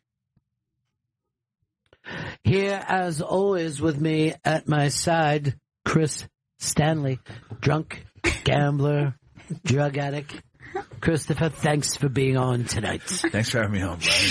What? Brian's talking. Oh, I thought that you had me on. He brings people on. He gives them a long intro, a long outro, and has them say very little. Thank you for your wonderful work. Serving us also is Vito.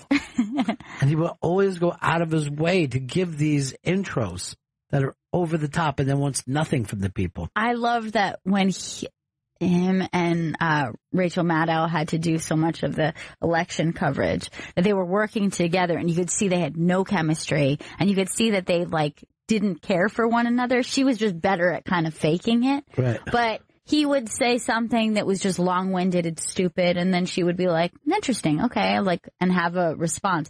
But every time she made a point, he's like, I don't think so. I don't care how small of the thing, he undersold every fucking thing she said. He gave her nothing. Alpha male time. Thank you. It was attractive alpha male. So annoying. There's some guys that they want to be Hemingway but never want to leave home or write the books. You know what I mean? I get it completely. But he just acted like he was in that war. Yeah. I'm reminded of Leonard Cohen. Oh, beautiful, beautiful weapons. He was singing from the point of terrorist at the time. I should probably point that out. And it wasn't Leonard's own thoughts himself, but that of a terrorist. My body covered in tattoos. Yesterday for breakfast I had brie. You would. We got a break real quick. Right back, and let's go over. We're going to find a book for Gail, a book for myself, and Chris, we're going to find out what that medicine is that when you take it, you can't drink. Shit. It'll cause you to throw up. Tito's Handmade Vodka is America's original craft vodka.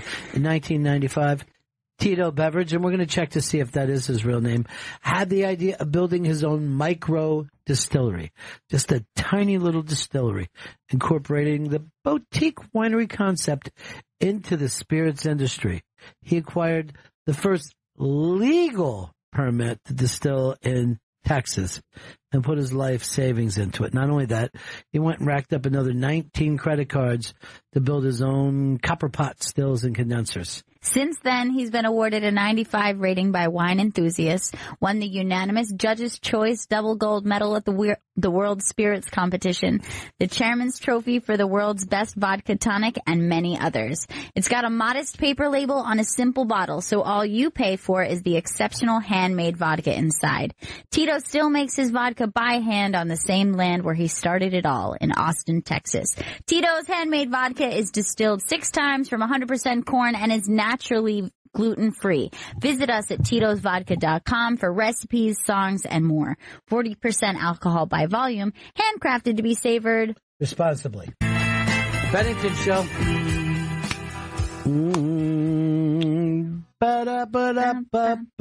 Hey, tonight, Barry Katz, they're showing his movie. It's a one-night screening.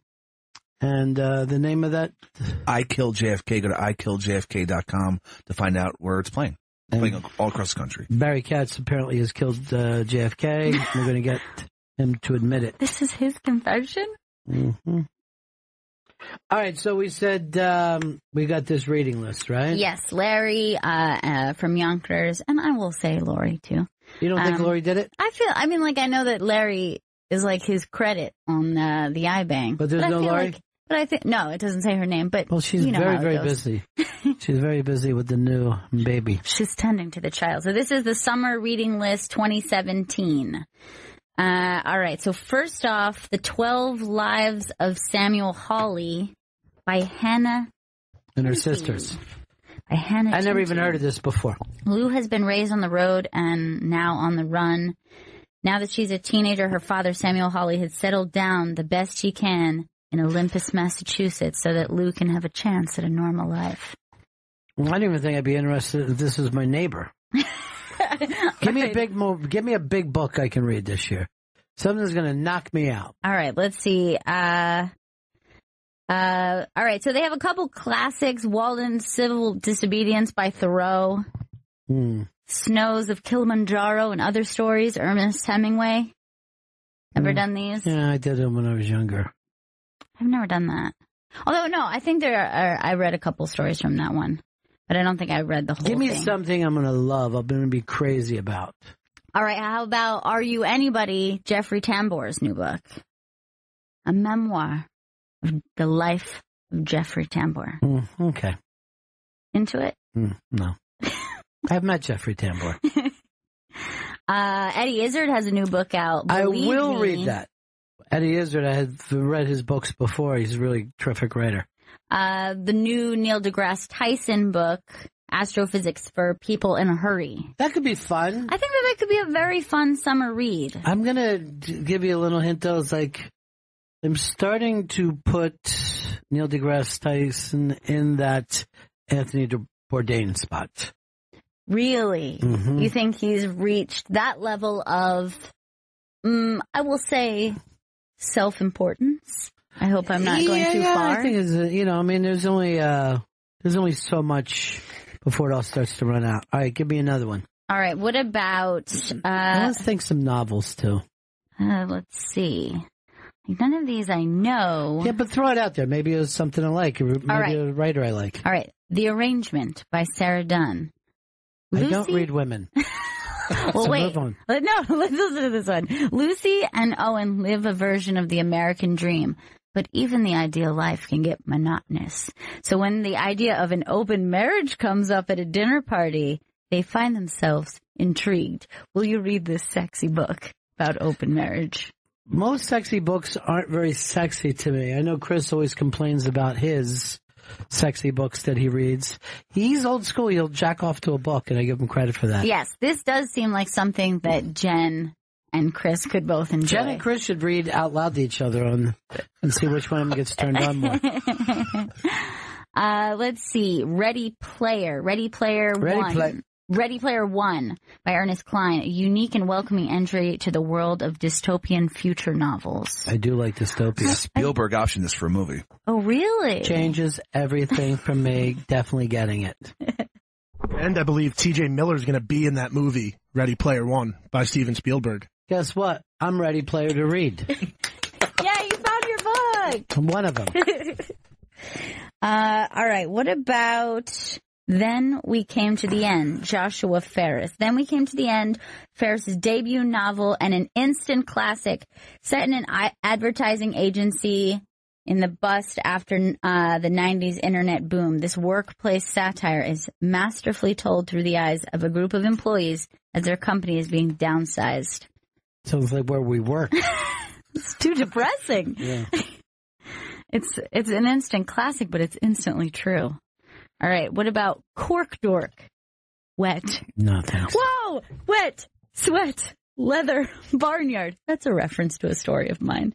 Have you ever been confused when you heard someone describe a glass of wine? Cork Dork will take you on an adventure through the world of wine and teach you how to give a taste. No. Chris, are you into Cork Dork? I like wine. Thank you, Chris. You held her up. Thank you. I really appreciate it. All right, here's one that I've already read. Yeah. You Can't Touch My Hair by Phoebe Robinson is a super, super funny read. Is that about black people? Yes. It's like like race and being a woman. Nobody knows more about black people than me. I'm an expert in them. All right. Seriously, if I could make money selling black people, I'd make a fortune. That's how well I know them. What about The Tao of Bill Murray by Gavin Edwards? I'm going to move him over with Neil deGrasse Tyson, where there's too many people who love him. That's the biggest problem I have. It's not that these aren't great people. It's that the amount of people who are ready to just act like that's true starts to drive me crazy. All right. How about Since We Fell, the newest book from the writer of Gone Baby Gone and Mystic River, Shutter Island. Well, that sounds like a good, what's his name again? Dennis Lehane. Lehane, yeah. That's nice summer reading. After an on-air breakdown, journalist Rachel Childs retreats to a quiet, simpler life until one day a chance encounter sends it spiraling into chaos. Now, he wrote about a woman, from a woman's point of Yes. view. Difficult to do for a man. A tense psychological thriller. That I might sounds do like me. this. I might do this one. I'm intrigued. Although I never read The Gone Baby Gone. I saw the movie, but I did not read it. That guy lives in Boston, but then he also lives in St. Pete, the way that, same way you grew up. Oh yeah, nice. All right. Let's see. What else do we have? Before the Fall.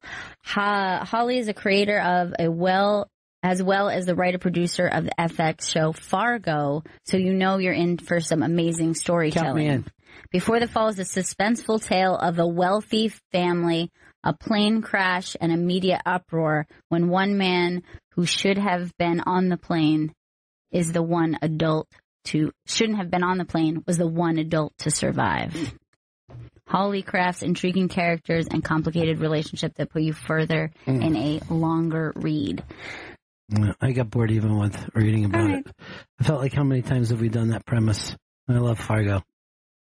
Meet me in the bathroom. Post 9/11, NYC's friendliest town I've ever been in. The scene that started in those days brought out some of the this is an older thing, right? Oh, no. This is about the music. This is about the rock. About the Strokes and the music scene in New York. This I really want to read because this is basically that GPS that we did. All right, pick it up. You'll be in charge of that. All right. Sisterhood of the Squared Circle. Dan Murphy is one of and Pat LaPrade. Dan Murphy is a listener to this show, and apparently I read that book. Yeah. And if you're interested in wrestling at all, or just like cool stories, women's wrestling has such a crazy and dramatic origin story. Like Fabulous Moolah used to do so much shit back in the day, and the book really brings you in it, especially now. I love her. Yeah, and it's a really cool read, and he goes into the newer girls that are fucking killing it right now, so it's a great read.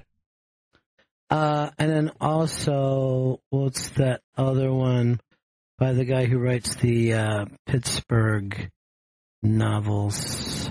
Let me see if I can find it here. And it looks like I cannot. Anyway, the list is up. So that's it. Reading list up on the iBang. I'm intrigued by the airplane crash one, and I liked what was the one that you picked? I can't remember. Ready Player One. Oh yeah, Ready Player One. I'm not reading that now. Why? I'm already bored with it. I think we should have a book club. I think we should all read Ready Player One together. Yeah, I have no problem with that. We had a book club once for an Albert Brooks movie. Let's do it. Ready Player One. When is it? I don't think Jenna's going to want to read it. I don't think she's a sci-fi person. I am a little bit.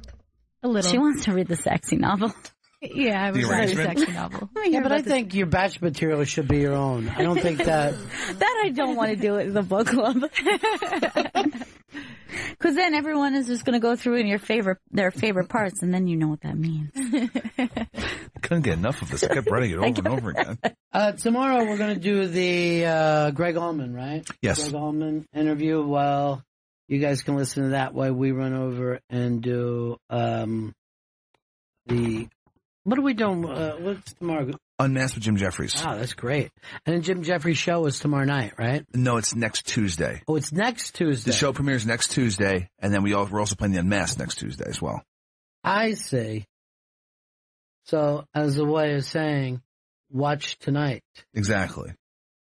I didn't know that you could spin these on the table. Yeah, isn't that nice? Oh, fidget spinner. You give us so much joy. Fidget spinner looks like you're going back in the trash can. Uh-oh. It's just, I've gone to the garbage twice for this thing. You're welcome, Chris. What is the lesson that I'm teaching you with that? I shouldn't have a fidget spinner? No, I'm teaching you rats belong in the garbage. I just thought it was don't trust. Yeah. That's always a good thing. Am I or the fidget spinner the rat? Tonight is Fargo? Tonight is Fargo, yeah. Fargo, I'm wondering where it is for the best of the year. It's got to be up there. I agree. Even though I thought it started as my least favorite Fargo, still may even be my least favorite Fargo, but that's not a terrible thing to say. Yeah. And still determining. I'm not sure where it It's also the best show that women can star in the history of these shows. Yeah. Of any kind of shows. I'll say television shows. Yeah, they've had some really Leslie wrote to me today that said, go to see something called The Play That Went Wrong. It's the funniest thing that she's laughed at in years. Really? The Play That Went Wrong is the name of it on Broadway. I want to see that. I thought we were going to get more play tickets. I keep turning down the stars. That's the problem. That's what's happened. So just because I don't want to interview them, it means they won't give me the tickets. Yes. I find that insulting. As of right now, that's a situation. Maybe we can turn I want to see your play. I don't want to talk to you. Well, my point was this. I don't want to go to the play. I mean, I don't want to say yes to you without knowing if I like the play or not. Yeah. 'Cause I don't like to bring people in and go, God, how I hate your play. Do you want to talk about anything else? Anything other than the play itself. Coming please. to the Great White Way very soon. Two sisters. This is called, it's Scott McPherson is the guy's name. And it's called Marvin's Room, right? And here are the two sisters. And you guys are going to be fucking going crazy for this. The two sisters, Janine Garofalo and Lily Taylor. Holy shit. My fucking dream team. Dude, that is going to be fantastic. I'm in for that. I That's honestly like think that Lily Taylor could be the best actor of her generation. I don't mind throwing that around. I've put a lot of people as the best actor of their generation. She's definitely one. She's up there for sure. And that's like the one, there was like a movie first, right? That's a Leo movie, right? Or am I thinking of a different Marvin? I think that you might be right. There was a Leo movie called that. Why is everyone looking at me like I'm retarded? Like they're Chris. They literally both looked at me like this. She's an idiot. Why do you? I swear there's a Marvin. Why do you ask them questions? You saw what you got when you tried to get Chris. Did that make you feel good or bad? Bad. It made me feel bad. Did it make you feel like you know what Chris thinks of you now? Yes. Like fucking, like I'm a fidget spinner thrown in the garbage is how it makes me feel. No. You are not a garbage spinner. But you were right that was the name of that. Meryl Streep, Leonardo DiCaprio, Diane Keaton, Mr. Robert De Niro. It actually wasn't a good movie. It didn't do well. Yeah. I remember it was a flop, but it was kind of anticipated because it had such a good cast. Mm. Yeah, there's a lot of movies like that. You're like, the cast is so well, this can't go bad. All right, Troy in South Carolina wants to give me a book suggestion. Oh, no, sir. You got it backwards. I'm looking for one. 2 summers ago, I looked for something me and my then 13-year-old daughter could read and have over the summer together, and you gave us Hitchhiker's Guide to the Galaxy, and we totally enjoyed that. So she's 15 now, going into 10th grade, and we got the summer in front of us. I'm looking for a suggestion from you of something my daughter and I can read together over the summer. Well, why not join us with Player One? It's that way you'll be together with us. It's back into the sci-fi realm, and it looks like, according to Chris Stankley, that Steven Spielberg is going to remake this. There was an article the other day that said out of all the big 80s movies, E.T. was one of the few that hasn't been rebooted. Most of them have been rebooted or retried in some way. Hopefully that's just because it's in, like, sacred status. But well, you never know. I mean, there's a lot of things in sacred status that they reboot. But I don't know if I even believe that list, because Platoon didn't get redone. Rain Man didn't get redone. So a lot of times, yeah, it's funny how often that people will remember these shitty movies. Here's the big 3 that they said haven't been redone, or not even like a sequel or something. E.T., Tootsie, and Rain Man. And that's the only 3 of the top 15 grossing films. Wow. Of the 1980s. E.T., Tootsie, and Rain Man. Which one of those do you even think could be redone? Oh, my God. Because E.T. I don't think you stand a chance with. No. We were just too surprised by it when it happened. How do you go about, like, rebooting Rain Man? Like, it doesn't even seem like... You couldn't. Yeah, like, why? But why would you? You could remake it. I mean, you could take the hot young star of today. You could take Gossard. And then you could take John Malkovich, and you got fucking Rain Man. But it just seems like... It's not like it's a great movie. Yeah, that's what I'm saying. But like, it's not because I think, like, E.T., it's so, like, sacred, you shouldn't mess with it. It just seems like, why don't you just write a new movie? Because I don't think that there's anything that Well, you're saying impressive. because you make more money doing this. Right. I mean, they just fucking redid those terrible fucking TV shows to try to make them funny. And I will give this to Vito. Vito predicted The Rock's first big flop, and it happened. It didn't even make $25 million this weekend. They're saying the only saving grace it'll have if this weekend International picks it up. So, what's the name of that movie again? Baywatch. You said the problem was it was misogynistic and homophobic? And homophobic, a lot of gross out humor, and like it doesn't really make fun of anything. It just is a Baywatch movie. Ugh. So if they're going to remake Baywatch, what the fuck do they care about and put that kind of money into it? And then what was it? Oh, Tootsie. Again, it just seems like there would be no reason to go about. How much time we got here, Chris? We have 3 minutes. 3 minutes? Well, great news for you, Gail. Your hero, Bob Fonseca, is on the line with us. Bob, how are you, buddy? Hey, man, how you doing? Cool in the gang. Sorry, man. You guys have transitioned to movies. I was back on books. Yeah, you're fine. I want to know if you read rock docs, like rock, biographies. Sure. Do you got anything to recommend? I've burned through every McCartney one. I've done the Bob Dylan at Woodstock. I even did a Neil Peart, and I don't even like Rush. The Robbie Robertson is really great because that's a good one. It ends at the last waltz, so you go through, all the '60s stuff, hanging out at Woodstock, right into the last waltz, and he taps out. Have you read the Keith book? Yeah, I mean that's a strong my one. favorite. Yeah, as I was reading that, I thought, you know what? If 25% of that is true, it's still amazing. Right, exactly right. Bruce, of course, you read that. You love Bruce too much. Well, I got him to sign it. I met him. They had a book signing down here, and I actually scored a ticket online and went down and spent 10 seconds with him when they handed us the signed copy. I'd already read it at that time, but I did get a 10-minute audience with Bruce, and and an autograph, so and a photo. So it was pretty cool. Was he everything you wanted him to be? Well, it's hard to gather in 10 seconds, but here's the deal, man. I love Bruce, but I felt like I know I met him a couple times in the 70s, in the late 70s, around Darkness, and I swear to God, either I'm shrinking or he's getting taller, because I thought we were eye to eye. Uh-huh. At the last meeting, he was like 3 inches taller than me, and I don't know if he wears lifts. Well, I don't want to. Yeah, if he wears lifts, it's a very good idea. And it keeps you from having falling arches, from what I understand.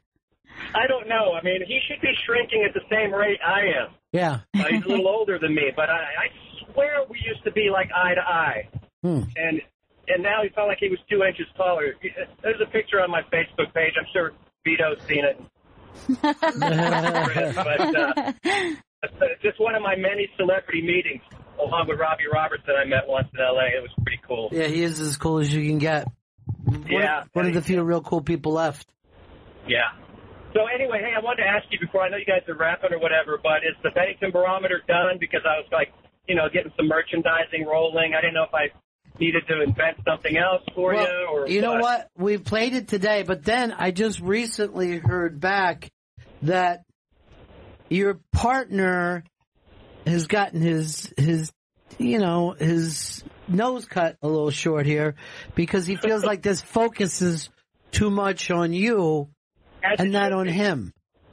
He has his name is first on my show, so he gets plenty of focus. Well, I'm just saying he brought this up to somebody and they said they wanted me to stay anonymous. They were like, but his feelings are legitimately hurt.